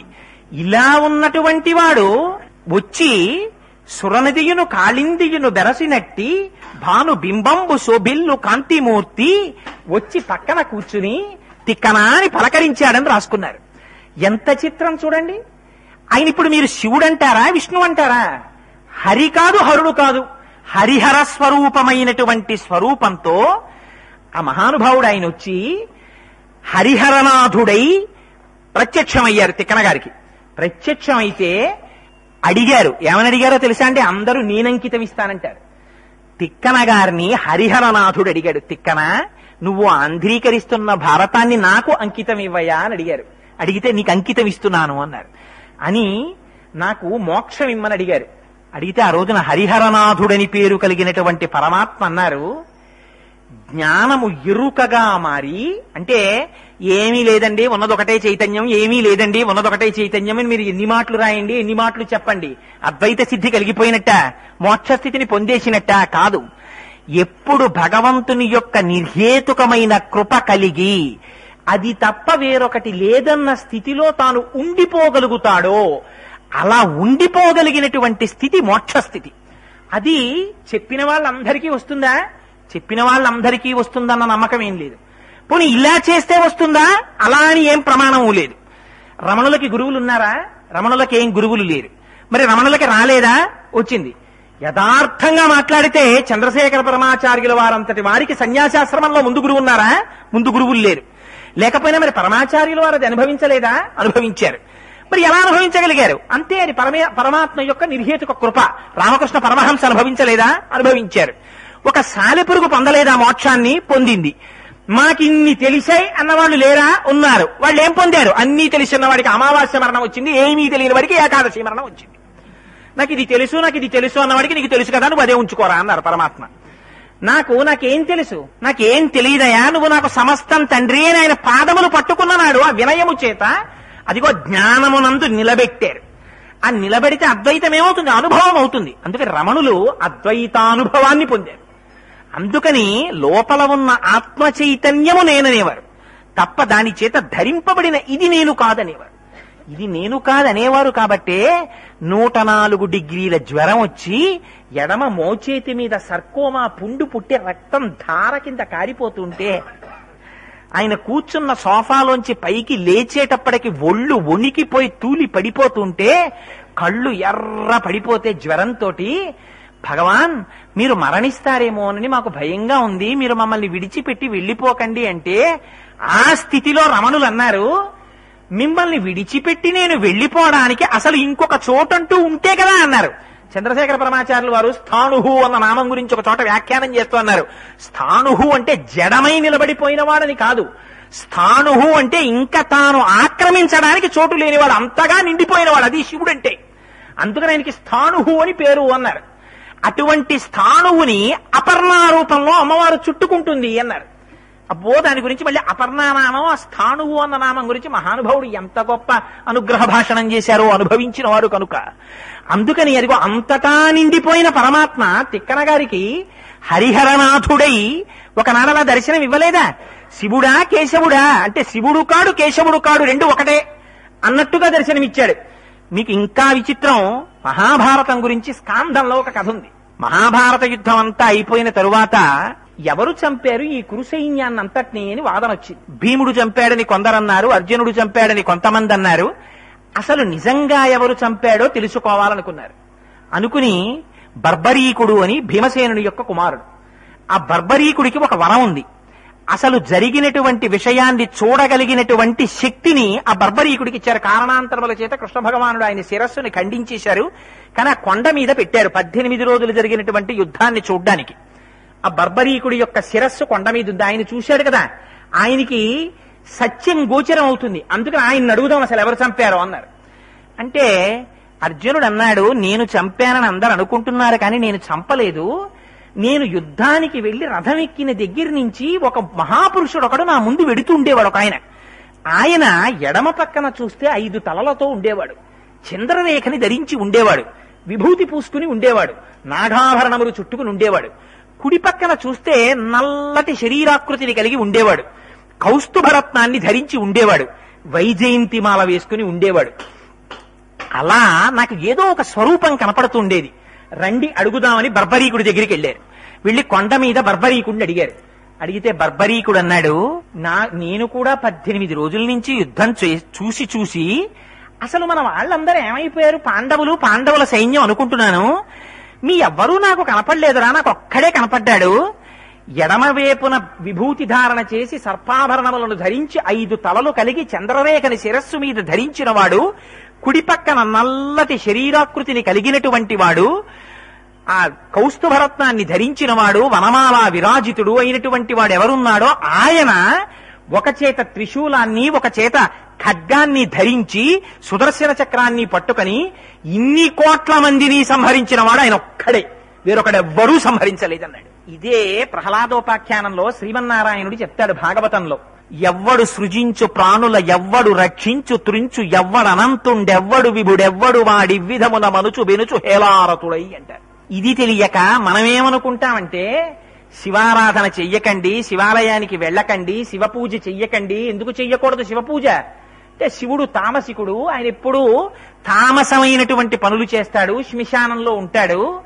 ఆయన చేసేదేమిటి? సంహారం చేస్తూ ఉంటాడు, జగత్తునంతటినీ లయం చేసేస్తాడు. అందుకని శివుడి దగ్గరికి వెళ్ళడం ఎందుకు? శివుడిని ప్రార్థన చేయడం ఎందుకు? ఇంట్లో మంగళప్రదంగా వివాహం జరుగుతూ ఉండడం ఏమిటి? అమ్మ ఏమో ఎక్కడో శ్మశానంలో ఉండే ఆయన పెళ్ళం గౌరీదేవికి తపస్సు ఏమిటి? అందుకని గౌరీ తపస్సు చెయ్యకూడదు. అందుకని మనందరం కూడా శివాలయానికి వెళ్ళడం ఎందుకని మనకి తెలియక అజ్ఞానంతో మనం ఒక మాట మాట్లాడుతుంటాం. కానీ నిజానికి పరమశివుడు తామసికుడా? ఆయన అలాంటివాడా? నిజంగా అలా సంహారం చేసేవాడైతే ఆయనని ఎందుకు మహానుభావులు అంటే జగత పితరవు వందే పార్వతీ పరమేశ్వరవు అని పిలుస్తారు. పరమాచార్యులు వారు పరమశివుని యొక్క అనుగ్రహం గురించి మాట్లాడుతూ ఒక మాట చెప్పారు. శివుడు ప్రళయం చేస్తాడు, కానీ శివుడు చేసేటటువంటి ప్రళయం 3 రకాలుగా ఉంటుంది. ఏమిటో తెలుసా అండి ఆ ప్రళయం? ఒకటి నిత్య ప్రళయము అని పేరు. నిత్య ప్రళయము అంటే మనం ఆఫీస్కి ఎడతాం. ఎందుకు ఎడతాం? ఇంటికి వచ్చేయడానికి. సినిమాకి ఎడతాం. ఎందుకు ఎడతాం? ఇంటికి వచ్చేయడానికి. ఊరు ఎడతాం. ఎందుకు ఎడతాం? ఇంటికి వచ్చేయడానికి. యాత్రకు ఎడతాం. ఎందుకు ఎడతాం? ఇంటికి వచ్చేయడానికి. ఎక్కడికి వెళ్ళినా ఎందుకు ఎడతాం? మళ్ళీ ఇంటికి వచ్చేయడానికి. అంతేగాని వెళ్ళి ఉండిపోతానంటే అంటాడా ఎవడైనా? ఎవడంటే అందరిని వెళ్ళి రా అంటారు, కానీ వెళ్ళిపోవనరు ఎవరు. మళ్ళీ ఇంటికి వచ్చేస్తాడు. అలా మీరు ఇంద్రియములు తెల్లవారి లేవగానే అంతటా తిరిగి పరిగెడతాయి, అలిసిపోతాయి. అలిసిపోయిన ఇంద్రియములన్నింటికీ మళ్లీ శక్తినివ్వడం కోసమని ఈ ఇంద్రియాలన్నీ మనస్సులోకి వెళ్ళిపోతాయి. ఈ మనస్సు ఆత్మలోకి వెళ్ళిపోతుంది. వెళ్ళిపోతే రాత్రి నిద్రాకాలిక సౌఖ్యం అనేటటువంటి సౌఖ్యమునిచ్చి తెల్లవారి లేచేటప్పటికి మళ్లీ కళ్ళు పనిచేసేటట్టు, నిద్ర లేదనుకోండి, ఒక్కరోజు రాత్రి నిద్ర లేకపోతే మీకు తెలుస్తుంది నిద్ర యొక్క కష్టం అంటే ఎలా ఉంటుందో. నిద్ర లేకపోతే కళ్ళు పడిపోతుంటాయి, కళ్ళు ఎర్రబడిపోతాయి, ఆకలి కూడా వెయ్యదు, ఏ పని మీద మనస్సు పెట్టలేరు, తలపోటు, చెవులు వినపడవు, అన్ని ఇంద్రియములు డస్సిపోతాయి. అలాంటిది పరమశివుడు చేసేటటువంటి మహోపకారం ఏమిటో తెలుసా అండి? ఆయన ఇంద్రియములన్నింటికీ రాత్రి మళ్లీ శక్తి నింపుతాడు. నింపి తెల్లవారి లేచి జాగ్రత్త అవస్థలోకి వచ్చేటప్పటికి మళ్లీ ఇంద్రియాలన్నీ పనిచేయడం మొదలెడతాయి. ఇలా రాత్రి వేళ నిద్రాకాలిక సౌఖ్యమునిచ్చి ఇంద్రియములకు శక్తినిచ్చేటటువంటి స్వరూపానికి నిత్య ప్రళయం చేసే పరమశివుడని పేరు. ఇది కాకుండా మహాప్రళయం అని ఒకటి ఉంటుంది. ఆ మహాప్రళయంలో సమస్త జగత్తు నిశ్శేషమైపోతుంది. మళ్లీ వేరొక నాడు బ్రహ్మగారు సృష్టి చేస్తారు.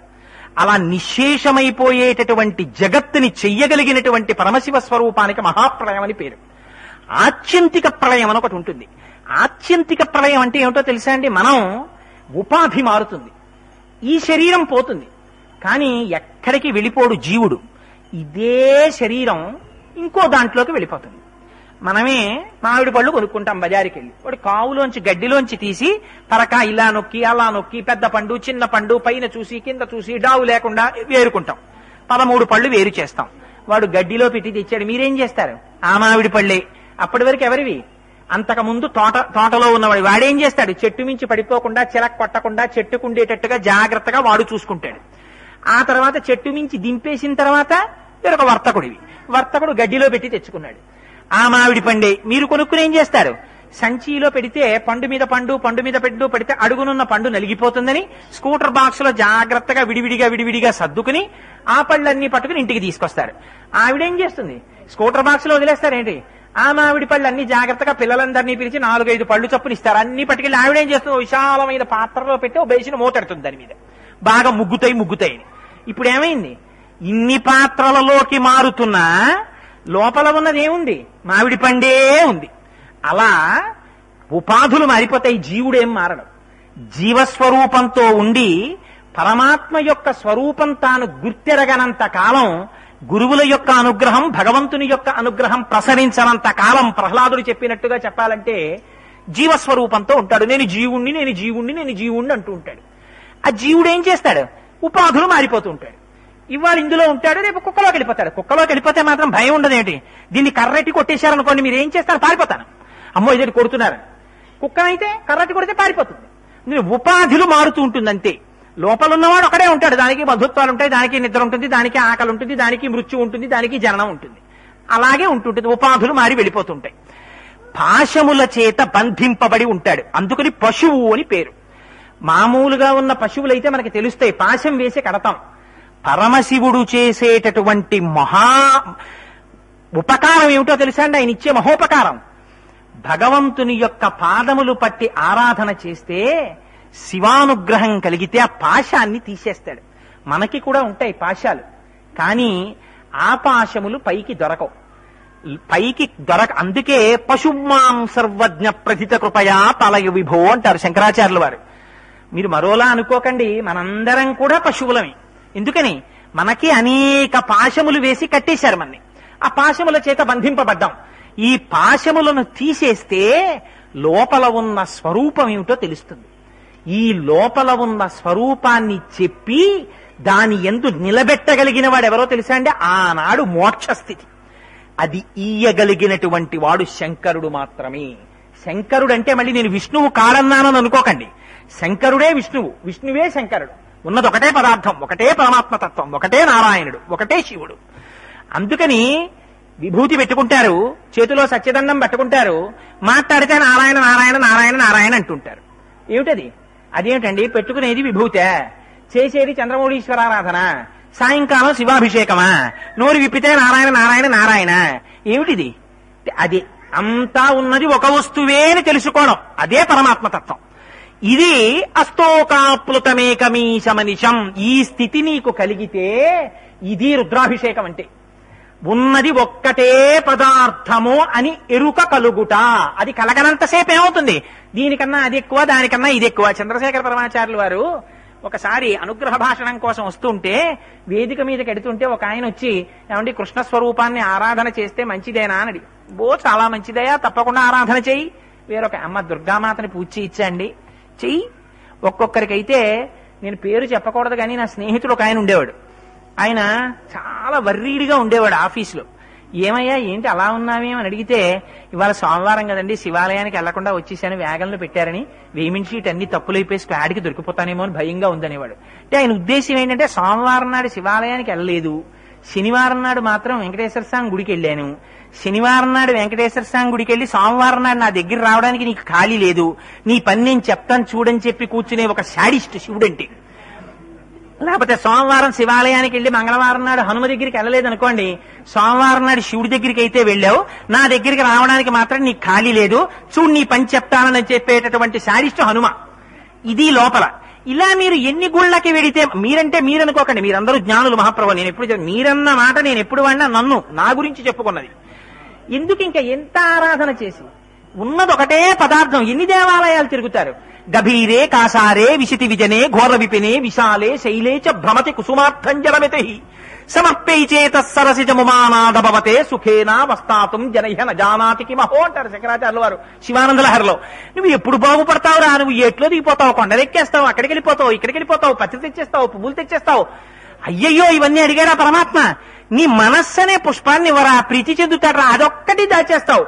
ఇవ్వకూడని వాళ్ళందరికీ ఆవిడికి ఇచ్చేశానండి మనస్సు, ఆవిడ మాత్రం నా మనస్సు గుచ్చుకోవట్లేదంటావు, ఎండు చెట్టు కింద చాలువాలు వేసుకు మొదలెడతావు పాటలు. ఇవ్వకూడని అన్ని చోట్ల ఇచ్చేస్తావు. తమతో చెప్పుకున్నాడు పాపం ధూర్జటి, రోషీరోయదు కామినీ జనుల తారుణ్యోరు సౌఖ్యంబులన్ భాషీబాయతు పుత్ర మిత్రధన సంపద్భ్రాంతి వాంఛాలతల్ కోశీ కోయదు నామనంబకట నీకున్ ప్రీతిగా సత్క్రియలు చేసి చేయదు దీని త్రుళ్ళను చవే శ్రీకాళహస్తీశ్వర అన్నాడు. అందుకని అంత చించలంగా తిరుగుతుంటుంది. కాబట్టి ఒక పదార్థమే అన్ని స్వరూపములుగా కనపడుతుంటుంది. అన్ని స్వరూపములుగా కనపడడంలో కూడా ఉన్న చిత్రం ఏమిటో తెలుసా అండి? పరమాచార్యులు వారు వేదికెక్కుతుంటే ఇంకొక ఆయన వచ్చాం, అయ్యా దుర్గాదేవిని పూజించచ్చా అండి? పూజించవయ్యా, సంతోషంగా పూజించు. ఇన్ని చెప్పి బహుశా రోజున పరమాచార్యుల వారికి ఏ భావన కలిగిందో వారు కూర్చుని ఒక కథ చెప్పారు. పూర్వకాలంలో, అంటే ఎందుకు ఇవాళ పిట్ట కథలు మొదలెట్టారు వీడు అనుకోకండి, పరమాచార్యుల వారంతటి వారు ఉదహరించిన సందర్భం కాబట్టి మాత్రమే చెప్తున్నాను. పూర్వకాలంలో యుక్త వయస్సు వచ్చినటువంటి ఆడపిల్లకి తల్లిదండ్రులు ఒక యువకుణ్ణి మంచి సంబంధం అని నిర్ణయం చేశారు. నీకు ఫలానా అబ్బాయిని ఇచ్చి వివాహం చేస్తున్నావమ్మా, అబ్బాయి పేరు ఇది, వాడు ఇది చదువుకున్నాడు, ఈ వ్యాపారం చేస్తున్నాడు, ఇంత సంపాదిస్తాడని చెప్పారు. చెప్తే ఆ అమ్మాయింది కొంచెం స్వతంత్ర ప్రవృత్తి. మీరు నిర్ణయించడం ఏమిటి? బహుశా ఈ రోజుల్లో పుట్టవలసిన అమ్మాయి టీవీలు చూసి. మీరు నిర్ణయించడం ఏమిటి? మేం నిర్ణయించుకుంటాం కావలసిన భర్తని, అందుకని నాకు యోగ్యుడైన వాడిని నేనే నిర్ణయించుకుంటానని ఎక్కడ దొరుకుతాడు? రోడ్డు మీద దొరుకుతాడు. అందరూ రోడ్డు మీదకి బయలుదేరితే రాజుగారు వస్తున్నారు ఏనుగు మీద ఎక్కి. అందరూ పక్కన నిలబడి నమస్కారాలు చేస్తున్నారు. ఓహో, యోగ్యుడంటే ఈయన, సమస్త జగత్తు ఈయనకి నమస్కారం చేస్తోంది, అందుకని నేను ఈయన్ని వివాహం చేసుకుంటాననుకుంది. అనుకుని ఆ రాజుగారి ఏనుగు వెనకాతల పడ్డం మొదలెట్టింది. కొంత దూరం వెళ్లిన తర్వాత రాజుగారికి సన్యాసి ఎదురొచ్చాడు. ఎదురొస్తే రాజుగారు సన్యాసిని చూశారు. ఎంత గొప్పవాడైనా సన్యాసిని చూస్తే గభాలను నమస్కరించడం ఈ జాతి సాంప్రదాయం. ఎందుకంటే కాషాయం కట్టుకున్నాడు అంటే వాడు సర్వమును పరిత్యజించాడని నమ్ముతారు కనుక. అందుకని రాజుగారంతటి వారు ఏనుగు మించి దిగి నమస్కారం చేశారు. ఈ పిల్ల అనుకుంది, రాజుగారి కన్నా ఈ సన్యాసే గొప్పవాడు, రాజు కూడా నమస్కారం పెట్టాడు, ఈయన్ని పెళ్లి చేసుకుంటానంది అని సన్యాసి వెంటబడింది. ఆ సన్యాసి ఇదేమిటి పిల్ల నా వెంట పడింది అనుకున్నాడు. ఏమో ఏ ఉపదేశమో అడుగుతుందో ఏమిటో అనుకున్నాడు. బగబగా బయలుదేరి వెళ్ళిపోతున్నాడు. పాప ఆయనకి ఏమిటి ఒక చోట ఉంటాడా ఏమన్నానా? సన్యాసి ఓ చోట నిలబడకూడదు, నీళ్లు ఓ చోట నిలబడకూడదు, దుర్వాసన వస్తాయి, రెండు ఓ చోట ఉంటాయి. అందుకని వాళ్ళు సంచారం చేస్తారు. అందుకని ఆయన వెళ్ళిపోతూ ఊరు చివర చెట్టు కింద గణపతి విగ్రహం ఒకటి కనపడింది. ఆయన గణపతి విగ్రహం దగ్గర కూర్చుని నమస్కారం చేశాడు. చేస్తే ఈవిడ చూసి, ఓహో ఈ సన్యాసి కూడా నమస్కారం చేశాడంటే ఈ గణపతి గొప్పవాడు, ఈయన్ని పెళ్లి చేసుకుంటానని ఆ గణపతి గుడి ముందు కూర్చుంది గణపతికి నమస్కారం చేస్తూ. కుక్కకేం తెలుసు గణపతి గౌరవం? ఓ కుక్క అటుగా వెళ్ళిపోతూ చెట్టు కింద, దానికి ఏం పెద్ద ఆచ్ఛాదన గాని దేవాలయం గాని ఏమి లేవు, ఎవరో పెట్టారు ఒక గణపతి విగ్రహాన్ని. వెళ్ళిపోతూ ఆ కుక్కకి సహజంగా ఉన్నటువంటి అలవాటు కొద్దీ కాలెత్తి అది చెయ్యవలసిన పని చేసి అది వెళ్ళిపోయింది. వెళ్ళిపోతే ఆవిడ చూసి, ఓహో గణపతి మీద మూత్ర విసర్జన చెయ్యగలిగిందంటే ఈ కుక్క గొప్పది, ఈ కుక్కని వివాహం చేసుకుంటాననుకుంది. అనుకుని కుక్క వెంటబడింది. ఆ కుక్క వెంట పెడితే ఆ కుక్క రాబోతోంది, దాని వెంట ఈవిడెడుతోంది. కొంత దూరం వెళ్ళిన తర్వాత ఆ కుక్కని పరిగెత్తింది. ఆ ఆర్చి దానికి ఏం బాధ కలిగిందో, ఏ ఆయాసం వచ్చిందో నిలబడింది. ఓ పిల్లాడు అలా నిలబడ్డాడు. నిలబడి పిల్లలకేముంది, వాళ్ళకి ఎప్పుడు చెంచల దృష్టే కదా, వాడు రాయి తీసి కుక్కని కొట్టాడు. కొడితే కుక్క మొయ్యో నడిచి పరిగెత్తుకుపోయింది. ఇంత గొప్ప కుక్కని కూడా కొట్టాడంటే పిల్లవాడే యోగ్యుడు, వీడిని వివాహం చేసుకోవాలనుకుంది. అనుకుని ఆ పిల్లాన్ని పట్టుకుంటే ఇంతలో గబగబా ఒక యువకుడు పరిగెత్తుకొచ్చి, ఏమిరా నోరు లేని కుక్కని నీకు చెయ్యుందని అక్కడ రాయుందని రాయి పెట్టి కొడతావా? తప్పు కదూ, ఇంకెప్పుడు అలా కుక్కల్ని వాటిని కొట్టకు, అది చాలా పొరపాటని చెప్పి చెవి మిలివేశాడు. ఆ పిల్లవాడు ఏడుచుకుంటూ పోయాడు. ఓహో ఈ పిల్లవాడిని కూడా చెవి మిలిపెట్టాడంటే ఈ యువకుడే గొప్పవాడు అని వాడి కాళ్ళు పట్టుకుంది వివాహం చేసుకోమని. దానికేముంది, నువ్వు యుక్త వయస్సులో ఉన్నావు, తప్పకుండా నిన్ను వివాహం చేసుకుంటానన్నాడు. తీసుకెళ్లి వాళ్ళ అమ్మా నాన్నకి పరిచయం చేద్దామని వెళ్ళింది. ఓసి నీ మొహం ఇట్సా, మేము చూసిన పెళ్లి కొడుకు వీడేనే అన్నారు తల్లిదండ్రులు. అలా ఏమిటి చేసింది ఇంత ప్రయత్నం చేసి? అదే ముందే తల్లిదండ్రులు చెప్పిన మాట వినుంటే వరుడు దొరికేవాడు సంతోషంగా అయిపోను కదా. పరమాచార్యులు వారు ఈ కథ చెప్పి ఒకటి చెప్పారు. కొంతమందికి ఇలా స్వతంత్ర ప్రవృత్తితో ఒక నమ్మకం, వీడికన్నా వాడు గొప్పవాడా, వాడికన్నా వీడు గొప్పవాడా, ఏమంటే వాడి ధనస్సు వీడి విరిచేశాడా, వీడి ధనస్సుని వాడు హుమ్ అన్నాడా, లేకపోతే వీడికి వాడు దొరుకుతాడా, వాడు వీడికి దొరుకుతాడా, వీడు ఏం చేస్తాడు, వాడు ఏం చేస్తాడు, నువ్వా నేనా, కర్మబద్ధంగా ఎప్పుడు పనులు చేసుకుంటూ కూర్చోడానికి. అది కాదు శంకరుడంటే. శంకరుడంటే నిజంగా ప్రళయం చేసేవాడు, ఆ జ్ఞానం ఇచ్చేవాడు, పాశములు తీసేసి. అందుకని ఆత్యంతిక ప్రళయం చేస్తాడాయన. మోక్షస్థితిని ఇవ్వగలిగినటువంటి శంకరుడు సామాన్యమైనటువంటి కోరికనైనా ఏది తీర్చలేడు, ఏదైనా తీర్చగలడు. అలాగే శ్రీమన్నారాయణుడు నీకు ఏది ఇవ్వలేడు, ఏదైనా ఇవ్వగలడు. అస్తోకాప్లుతమే కమీశమనిశం, అందుకని ఉన్నదొక్కటే స్వరూపం. ఇది గుర్తెరగడమే రుద్రాభిషేకం చెయ్యడం. ఇది శివుడికి అభిషేకం చేయడం అంటే చాలా మంది తెలిసి తెలియని వాళ్ళు ఒక మాట చెప్తుంటారు. ఎందుకండి పట్టుకెళ్లి పాలు, పెరుగు, తేనె, పంచదార ఇవన్నీ పట్టుకెళ్లి ఆయన నెత్తి మీద పోసేసి అవన్నీ ఆ తుమ్ములోంచి అలా బయటకు వెళ్ళిపోతుంటాయి, ఏ పదార్థాలు పాడు చేసేయడం తప్ప వీళ్ళకి బుద్ధి లేదండి, ఏటా అభిషేకాలు ఇలాగే పాడు చేస్తారు పదార్థాలని. మీకు గుర్తుందో లేదో కానీ ఒక 6 సంవత్సరాల క్రితం శ్రీశైల ప్రబోధిని అన్న పత్రికలో శ్రీశైల దేవస్థానం వాళ్ళు ప్రచురిస్తారు. అందులో ఒక డాక్టర్ గారి ఒక అనుభవం రాశారు. అంటే సందర్భం వచ్చింది కాబట్టి నేను ఇవాళ మీకు దాన్ని విజ్ఞాపన చేస్తున్నాను. ఆయన దగ్గరికి ఒక పేషెంట్ వచ్చింది. ఆ అమ్మాయికి నోటి నిండా పుళ్ళు పడిపోయి, నోట్లోకి ఏమీ తినడానికి కూడా కుదరలేదు. ఇంకా ఆ పిల్ల ఆ కారణం రీత్యా ఆ పుళ్ళు తగ్గలేదు, నోరు మంటలు, వేడి. ఇంకా ఆ పిల్ల ఆ కారణం చేత బ్రతకదు, ఎన్నాళ్ళు సిలైన్లు పెడతారని అనుకున్నారు. ఎవరో పెద్దలు చెప్పారు, ఏదో ఫలానా లోహంతో చేయబడినటువంటి శివలింగానికి పంచామృతములతో అభిషేకం చేసిన పదార్థాన్ని 45 రోజులు నువ్వు తీర్థంగా పుచ్చుకుంటే నీకు తగ్గుతుందని. ఎప్పుడు మనకి నమ్మకం వస్తుందంటే డాక్టర్ల దగ్గర నమ్మకం పోయాకొస్తుంది. అందుకని ఆ పిల్ల తీర్థం పుచ్చుకోవడం మొదలెట్టింది. మంచో చెడో భగవానుడు తిప్పాడు మొత్తం మీద. చిత్రం ఏమిటంటే ఆ అమ్మాయికి క్రమంగా తగ్గిపోయి 45వ రోజుకి నోరు మామూలుగా అయిపోయిన తర్వాత ఈ కేసు డాక్టర్ గారికి తెలిసింది. తెలిసి డాక్టర్ గారు ఆ పిల్లని పిలిపించుకున్నారు. పిలిపించుకుని నోరు చూపించమన్నారు. ఏం మందులు వాడావన్నారు. నేను ఏ మందు వాడలేదు అంది. మరి ఏం చేశావన్నారు. అంటే అప్పుడు ఆ పిల్ల చెప్పింది, నేను శ్రీశైల ప్రబోధినిలో చదివింది, నాకు జ్ఞాపకం ఖచ్చితంగా ఉండుంటే, ఇనుముతో చేయబడినటువంటి శివలింగం మీద అభిషేకం చేయబడిన పంచామృతాల తీర్థాన్ని పుచ్చుకున్నాను అంది. అయితే అలా జరుగుతుందా అని దాని మీద సైంటిఫిక్ గా ఎంతవరకు నిలబడుతుందో చూడాలని ఆ స్వరంతో అభిషేక మంత్రములు జరుగుతుండగా పంచామృతాలతో అభిషేకం చేస్తే దాని మీద కెమికల్ రియాక్షన్స్ ఏమొస్తాయి అని ల్యాబొరేటరీలో చూశారు.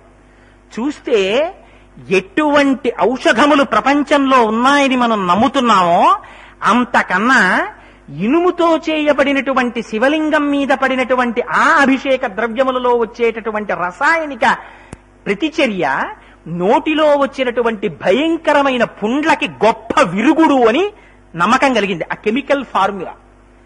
ఆశ్చర్యపోయి డాక్టర్ గారు శ్రీశైల ప్రబోధినిలో దాని గురించి 3-4 సార్లు వరుసగా ఆయన ఆర్టికల్స్ ఇచ్చారు.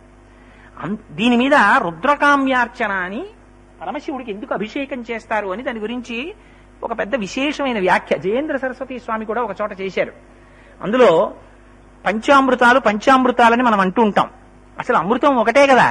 ఆ అమృతం మనం ఎప్పుడు చూడడం లేదు, తాగడం లేదు అనుకోండి, గొడవ వదిలిపోయింది. కానీ ఇవి మాత్రం మనకి తెలుసు. పంచామృతాలు తెచ్చారా అభిషేకానికి అంటారు. ఏమిటి పంచామృతాలు? ఆవు పాలు, ఆవు పెరుగు, ఆవు నెయ్యి, తేనె, పంచదార. ఈ 5 పంచామృతాలు అంటారు. ఈ 5ంటితో శివుడికి అభిషేకం చేస్తారు. ఏమిటి అభిషేకం? పాలు తీసుకెళ్లి పోస్తారు. మీరు రోజు చూస్తారు కదా, అర్చక స్వామి చక్కగా అక్కడ కూర్చుని ఆ మంత్రాలు చదువుతూ ఉంటారు. నమ సోమాయ చ రుద్రాయ చ నమ స్తామ్రాయ చ అరుణాయ చ నమ శంగాయ చ పశుపతయే చ నమ ఉగ్రాయ చ భీమాయ చ నమో వగ్రే వధాయ చ దూరే వధాయ చ నమో హంత్రే చ హనీయసే చ అని ఆ మంత్రాలు చదువుతూ అభిషేకం చేస్తుంటారు. సన్నటి ధార కింద పోస్తుంటారు. దాని గురించి చంద్రశేఖర పరమాచార్య వ్యాఖ్యానం చేశారు. అభిషేకం అంటే పదార్థం తర్వాత పదార్థం పోసేయకూడదు, అపచారం అని. ఎందుకు అభిషేకం చెయ్యాలో, అభిషేకం చేసేటప్పుడు ఎలా చెయ్యాలో, పంచామృతాల్లో కూడా దేని తర్వాత దేన్ని వాడాలో మహానుభావుడు బ్రహ్మాండమైనటువంటి ప్రసంగం తమిళంలో చేస్తే, భవన్స్ వాళ్ళు ఈ జాతికి చేసిన మహోపకారాల్లో ఒకటి ఏమిటంటే దాన్ని వెంటనే పెద్ద ఆంగ్ల పండితుడిని ఒక ఆయన్ని కూర్చోపెట్టి దాన్ని తీసుకుని ఇంగ్లీష్లోకి ట్రాన్స్లేట్ చేసి దాన్ని ఆర్టికల్స్ కింద పబ్లిష్ చేశారు. ఏ పదార్థం తర్వాత ఏ పదార్థంతో చేయాలో, పదార్థానికి మధ్య శుద్ధ జలంతో మళ్ళీ ఎందుకు అభిషేకం చేయాలో రాశారు. రాస్తే అందులో మొట్టమొదటిది పాలతో దేనికి అభిషేకం చేస్తారు అని పెద్దలు కొన్ని ఉపన్యాసాల్లోనూ కొన్ని వ్యాఖ్యానాల్లో చేసిన మాట మాత్రమే నేను చెప్తున్నాను. మహాప్రభో, నా సొంతమేం కాదది. ఆ పాలు, పెరుగు, నెయ్యి, తేనె, పంచదార, ఈ 5 మీరు తెలిసి చెయ్యండి, తెలియక చెయ్యండి. ఆయన సర్వలోకములకు రక్షణ భారం వహించినవాడు. ఆ పరమశివుడికి అభిషేకం జరిగితే, పాలతో అభిషేకం చేస్తే మీరు నోరు తెరిచి ఏది అడగక్కర్లేదు. గుర్తుపెట్టుకోండి. దీనికి ఆంతరం ఏమిటో మళ్ళీ తర్వాత చెప్తాను. ఆ పదార్థానికి వారు వ్యాఖ్యానంలో చేసింది. పాలతో అభిషేకము చేయడము చేత సర్వసౌఖ్యములు కలుగుతాయన్నారు. ఇది అది అని నువ్వు నోరు విప్పి అడగక్కర్లేదు. అలా సర్వసౌఖ్యములను ఇస్తుంది. రుద్రకామ్యార్చన ఫలితం చెప్తున్నాను. 2 పెరుగుతో చేసినట్టయితే ఆరోగ్యం కలుగుతుంది. 3 ఆవు నెయ్యి, ఆవు నేతితో కానీ అభిషేకం చేసినట్టయితే అటువంటి వారికి ఐశ్వర్య ప్రాప్తి కలుగుతుందని. తేనెతో చేస్తే తేజస్సు కలుగుతుందని. పంచదారతో చేస్తే ఎప్పుడు ఏదో దుఃఖం వెంట తరువుకొస్తూ ఉంటుంది కొంతమందిని.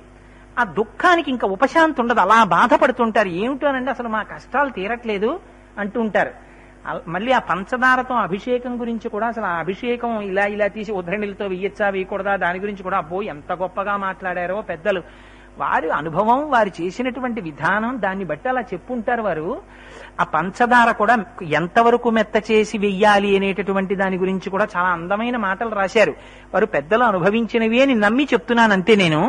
అందుకని ఆ మెత్తటి పంచదారతో అభిషేకం చేస్తే దుఃఖ నివృత్తి. ఎటువంటి దుఃఖం కూడా పరమాత్మ అనుగ్రహం కలిగిందా తీసేస్తారని. ఇవి 5 మీకు బాహ్యమునందొచ్చేటటువంటి ఫలితాలు.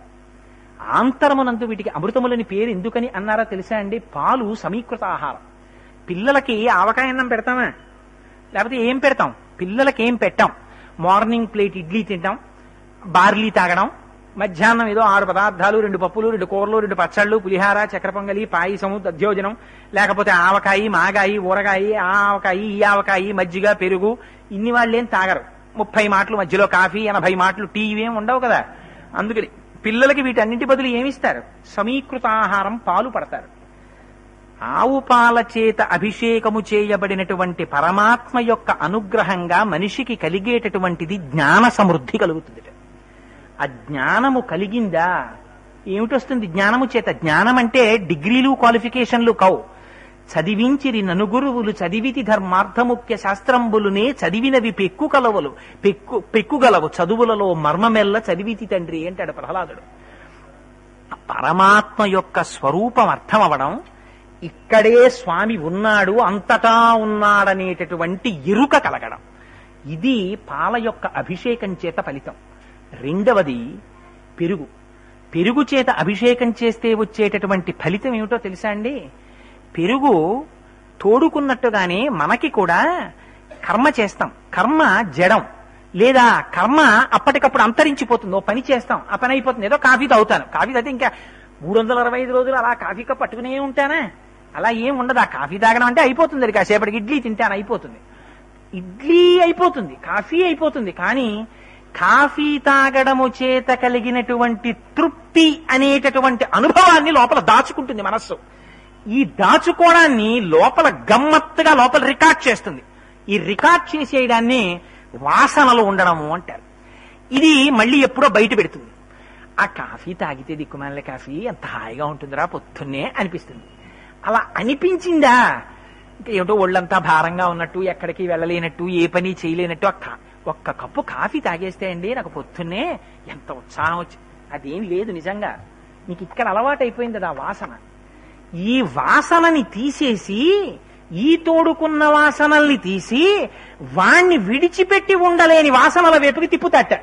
అంటే అయ్యో తెల్లారిపోతోంది, సంధ్యావందనం చేసుకుందాం, అయ్యో తెల్లారిపోతోంది, లేచి కాసేపు అభిషేకం చేసుకుందాం, అయ్యో ఒక్కసారి స్వామికి దర్శనం చేద్దాం, అయ్యో కాసేపు గజేంద్ర మోక్షం పారాయణ చేసుకుందాం. ఇలా మంచి వాటి వైపుకి తిప్పి మంచి మంచి అనుభూతుల్ని ఉంచితే స్వభావం ఏర్పడుతుంది అన్నారు వ్యాఖ్యానంలో. ఎందుకని? లోపల వాసనలు ఎన్ని రకాలైనవి పేరుకుంటే అలాంటి స్వభావం వచ్చేస్తుంది. స్వభావ మార్పుకి పెరుగుతో కూడిన అభిషేకం దారినిస్తుంది. మూడవది నెయ్యి. ఈ నెయ్యి అహంకారం. అహంకారం అంటే ఎప్పుడు నేను నేను నేనంటాడు. ఈ నేను దిక్కుమాలిన నేనుందే, దీని అసాధ్యం కులా కొంప తీసేసేది అదే అసలు ప్రపంచంలో. నేను చాలా మాటలు చెప్తుంటాను. ఈ నేను గురించి ఒక్కసారి వెనక్కి పరికించి చూడండి. ఈ నేనన్నప్పుడల్లా ఇలా చూపిస్తాం. ఇలా చూపించిన నేను ఎక్కడి నుంచి వచ్చిందో వెనక్కి వెళ్ళండి. ఈ శరీరం ఒకానొక నాడు ఇంత తొండపిల్లంత శరీరం. ఈ తొండపిల్లంత శరీరం ఎక్కడి నుంచి వచ్చింది? ఒకనాడు ఎప్పుడో తండ్రి వీర్యాన్ని తల్లి యొక్క యోని యందు ప్రవేశపెట్టాడు. ఆ తల్లి లోపలికి తీసుకుని ఆ శుక్లమును శోణితముతో కలిపింది. తండ్రి వీర్యాన్ని ఇచ్చాడు కాబట్టి తండ్రిదా? అమ్మ శోణితంతో కలిసి అమ్మ గర్భంలో 9 నెలలు 9 నెలలు అక్కడ ఆవాసం ఉంది కాబట్టి అమ్మదా? బయటికి వచ్చిన తరువాత పశువులిచ్చిన పాలు తాగి ప్రకృతిలోంచి వచ్చిన అన్నం తిని పెరిగింది. అన్న వికారమైన ఈ శరీరం ఈ బయట పంచభూతములలోంచి వచ్చినటువంటి పదార్థములతో పోషింపబడింది కాబట్టి పంచభూతాలదా? లేకపోతే దీనికి కొంతమంది మేధస్సు పెంచడానికి పాఠాలు నేర్పారు. ఆ పాఠాలు నేర్పితే వచ్చినటువంటి 4 ముక్కలు తీసుకెళ్లి ఎవడికో తాకట్టు పెట్టి, వాడు నా కొలువులో పశువు కట్టబడినట్టుగా ఉదయం 10 నుంచి సాయంకాలం 5:30 వరకు నువ్వు పనున్నా లేకపోయినా కుర్చీలో అలా కూర్చో, కాలం ఎంత విలువైందైనా నాకు అనవసరం, ఇలా కూర్చో నువ్వంతే అంటే, అలా కూర్చున్నందుకు వాడు నెలకి ఒక 10,000 12,000 బత్తెం ఇస్తే ఆ బత్తెం పుచ్చుకుని శరీరాన్ని పోషించుకున్నావు కాబట్టి ఆ బత్తెం ఇచ్చిన వాడిదా? లేకపోతే ఒకనాడు నువ్వు ఈ శరీరం కదలిక లేక మంచంలో పడిపోతే, ఊపిరి వెళ్ళిపోతే దీన్ని సంస్కారం చేయడం కోసం కొత్త కర్రలు, కొత్త చాప, కొత్త తాడు తెచ్చి దాని మీద పారేసి కట్టి తీసుకెళ్లి శ్మశానంలో పారేసిన కొడుకుదా? అగ్నిహోత్రంలో పారేస్తే కాల్చేసిన అగ్నిహోత్రాందా? లేకపోతే ఇంకా కాలిపోకుండా ఉండిపోయిన ఎముకలు మొదలైనవి శ్మశానంలో ఉండిపోతే తిన్న చెదపురుగులదా, లేకపోతే ఊడిపోయిన వెంట్రుకలు గోళ్లు మొదలైన వెళ్లి చెట్లకి చుట్టుకుని ఉండిపోతే ఆశ్రయం ఇచ్చిన చెట్లదా? ఎవడిది ఈ శరీరం? దేన్ని చూపించి నేను నేనంటావు? దీన్ని చూపించి ఈ నేను నేను నేను అని అన్న మాట ఎన్ని మాటలు అన్నావో అన్ని మాటలు పతనం అయిపోతున్నావు.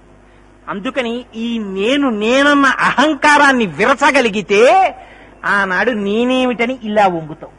ఈ విధేయతని ఇస్తాట, నీతితో అభిషేకాన్ని పుచ్చుకొని ఆ నేనన్న భావన విరుస్తాట. అందుకని నీతితో అభిషేకం. పంచదార మమకారం. ఎంత మమకారమో, దిక్కుమాల మమకారం. మచ్చిక వీరికెల్ల బహుమాత్రము చోద్యము దేహి పుట్టుచున్ చచ్చుచునుండ చూచెదరు తా చావకమానడు వారి భంగి చచ్చిన వానికెచ్చెదరు చావున కొల్లక దగవచ్చునే ఎచ్చట నుండి వచ్చనచ్చటికి పోవుట నైజము ప్రాణికోటి కిందంటారు ప్రహ్లాదోపాఖ్యానంలో. ఎంత విచిత్రం రా వీళ్ళకి. మచ్చిక వీరికెల్ల ఏదో పెద్ద ఉండిపోయేవాళ్ళ. పుట్టినప్పుడేమో అమ్మ దగ్గర నుంచి ఇలా కొంచెం దూరంగా అత్త ఎత్తుకుంటే చాలు అమ్మ అమ్మ అమ్మ అమ్మ అని ఏడుస్తారు. అమ్మను వదిలిపెట్టి ఉండలేని వాళ్లే. నాన్నగారు కాస్త స్వీట్ల ప్యాకెట్ నూనెతడున్న కాగితంతో వచ్చేటప్పటికి అక్కడికి పరిగెడతాడు. ఆడుకోవడానికి అన్నయ్య వస్తే అన్నయ్య దగ్గరికి పరిగెడతాడు. పెళ్ళైన తర్వాత అమ్మ నాన్న ఎక్కర్లేదు. ఈ పెళ్ళైన తర్వాత కొన్నాళ్ళు భార్య బిడ్డలు. ఒకవేళ నదిలో ముగ్గురు కలిసి కొట్టుకుపోతుంటే ఓ వేళ ముందు పిల్లాన్ని వదిలేస్తాడు. ఎందుకని? భార్య ఉంటే మళ్ళీ కొడుకుని కనొచ్చు. ఆ తర్వాత భార్యను కూడా వదిలేకపోతే భార్యను వదిలేస్తాడు. మళ్ళీ పిల్లాన్ని చేసుకోవచ్చు. ఆఖరణ వదలలేక తను వదులుకుంటాడు సుడిగుండంలోనూ ప్రవాహంలోనూ. అందుకని నీకెవరి మీద మమకారం. కానీ ఇదంతా ఒక రకమైనటువంటి అబద్ధంతో కూడినటువంటి జీవనం. మచ్చిక వీరికెల్లా వెళ్ళిపోయే అన్నిటి మీద నీ మనస్సు పెట్టుకుంటున్నావు. దేహి పుట్టుచున్ చచ్చుచునుండ చూచెదరు. పక్కవాడింట్లో దొంగలు పడితే నీ ఇంట్లో తాళాలు జాగ్రత్తగా వేస్తావు. పక్కింట్లో చచ్చిపోతున్నారు. నీకు మార్పు ఎక్కడొచ్చింది? నీకంటే మహాప్రభు మిమ్మల్ని కాదు, నన్ను ఎప్పుడూ చెప్తున్నాను. అందుకని తా సావకమానుడు వారి భంగి చచ్చిన వానికెచ్చెదరు. ఓ చచ్చిపోయిన వాడిని పెట్టుకుని వీళ్ళందరూ ఏడుస్తూ ఉంటారు. ఏమిటో వీళ్ళు చచ్చిపోనట్టు. ఎచ్చట నుండి వచ్చనచ్చటికి పోవుట నైజము ప్రాణికోటికి అంటే ఏడిస్తే తప్ప అండి అని అనకండి. ఏడుపు వస్తుంది, తప్ప, అది తప్పని ఎక్కడ అనలేదు. కానీ ఇంత వ్యామోహం పెట్టేసుకుని, ఇంత మమకారాలు బిగించేసుకుని అసలు ఎవడి దగ్గరికి వెడితే రక్షిస్తాడో వాడి దగ్గరికి వెళ్ళడానికి మాత్రం ఖాళీ ఉండదు. కాఫీ 50 మాటలు తాగడానికి టైం ఉంటుంది. ఇడ్లీ 70 మాటలు తినడానికి టైం ఉంటుంది. భోజనం కొసరి తినడానికి టైం ఉంటుంది. ఆఫీసులో ₹10 ఇస్తే అరగంట కూర్చోడానికి టైం ఉంటుంది. పనికి మాలిన వాడు వస్తే ఇంట్లో కబుర్లు చెప్పడానికి 5 గంటల టైం ఉంటుంది. అది చెయ్యకుండా నేను ఉండలేనని గుళ్ళోకి వెళ్ళడానికి నీకు టైం ఉండదు. అయ్యో అరగంట సేపు కూర్చుని ఈ అరగంట నాది కాదని పూజ చేయడానికి టైం ఉండదు. పరమాచార్యులు వారి వేదిక మీద తీసుకొచ్చి కట్టల డబ్బు పెడితే పేద సన్యాసిని నాకు తెచ్చి ఇన్ని ఇచ్చారు. ఇవి కాదు, నేను ఒకటి అడుగుతాను మీరు ఇస్తారా అన్నారు. ఏమిటి ప్రభో, మీరందరూ ఇవ్వగలరు, ఇస్తానని మాట ఇవ్వండి అడుగుతానన్నారు. ఇచ్చేస్తాం అడగండి అన్నారు. మీ అందరూ బతికున్నంత కాలం ప్రతిరోజులో 2 నిమిషాలు నాకు ఇచ్చేయండి. నాకు దానం చేశారు. సన్యాసికి దానం చేసిన దాన్ని మీదిగా అనుభవించారా? పాడైపోతారు. 2 నిమిషాలు నాకు ఇచ్చేశారు కదా, ఈ 2 నిమిషాలు నాది కాదని రోజు భగవన్నామస్మరణ చేయండి. ఎప్పుడు అన్నది నాకు అనవసరం. ఆఫీస్కి ఎడుతూ ఆఫీసులో కూర్చుని, ఇంట్లో కూర్చుని, పడుకుని, లేచి పూజా మందిరంలో 2 నిమిషాలు. ఇది జగద్గురువులంటే. వాళ్ళు మన్ని ఉద్ధరించిన వాళ్ళంటే. నళినీజలగత జలమతి తరళం తత్పజ్జీవితమతిశయ చపలం విద్యుర్వ్యాధ్యభిమానగ్రస్తం లోకం శోకచ హంత సమస్తం అంటారు. ఈ పిచ్చ వదలగొట్టి ఎవడి వేపుకి తిప్పాలో అటువైపు తిప్పగలిగిన వాడెవరో వాడు శంకరుడు. శంకరోతీతి శంకర. అందుకని వాడికి పంచదారతో అభిషేకం అని రాశారు. ఈ 5 విడగొడితే వాడికి ఇంకొన్న అవిద్యం ఉంటుంది, ఇంకా అవిద్యం ఉండదు. అందుకని వాడు ముముక్షు అవుతాడు. కాబట్టి ఇవి పంచామృతములు అన్నారు అని పెద్దలైన వారు బహుశా వారు అనుభవించి రాసినటువంటి మాటలు. అందుకని ఈ 5టితో అభిషేకం అంటే శివుడికి అదేదో తీసుకొచ్చి పాల ప్యాకెట్ అక్కడ పోసేస్తున్నారు అనుకోకండి. మీకు నమ్మిక ఉన్నదా? మీరు నమ్మితే పరమాత్మ. మీకు నమ్మకం లేదు, అదేదో రాయిగానే యద్భావం తద్భవతి. మొదటే చెప్పానే, వాడు ఆపాతాళ నభస్థలాస్థ భువన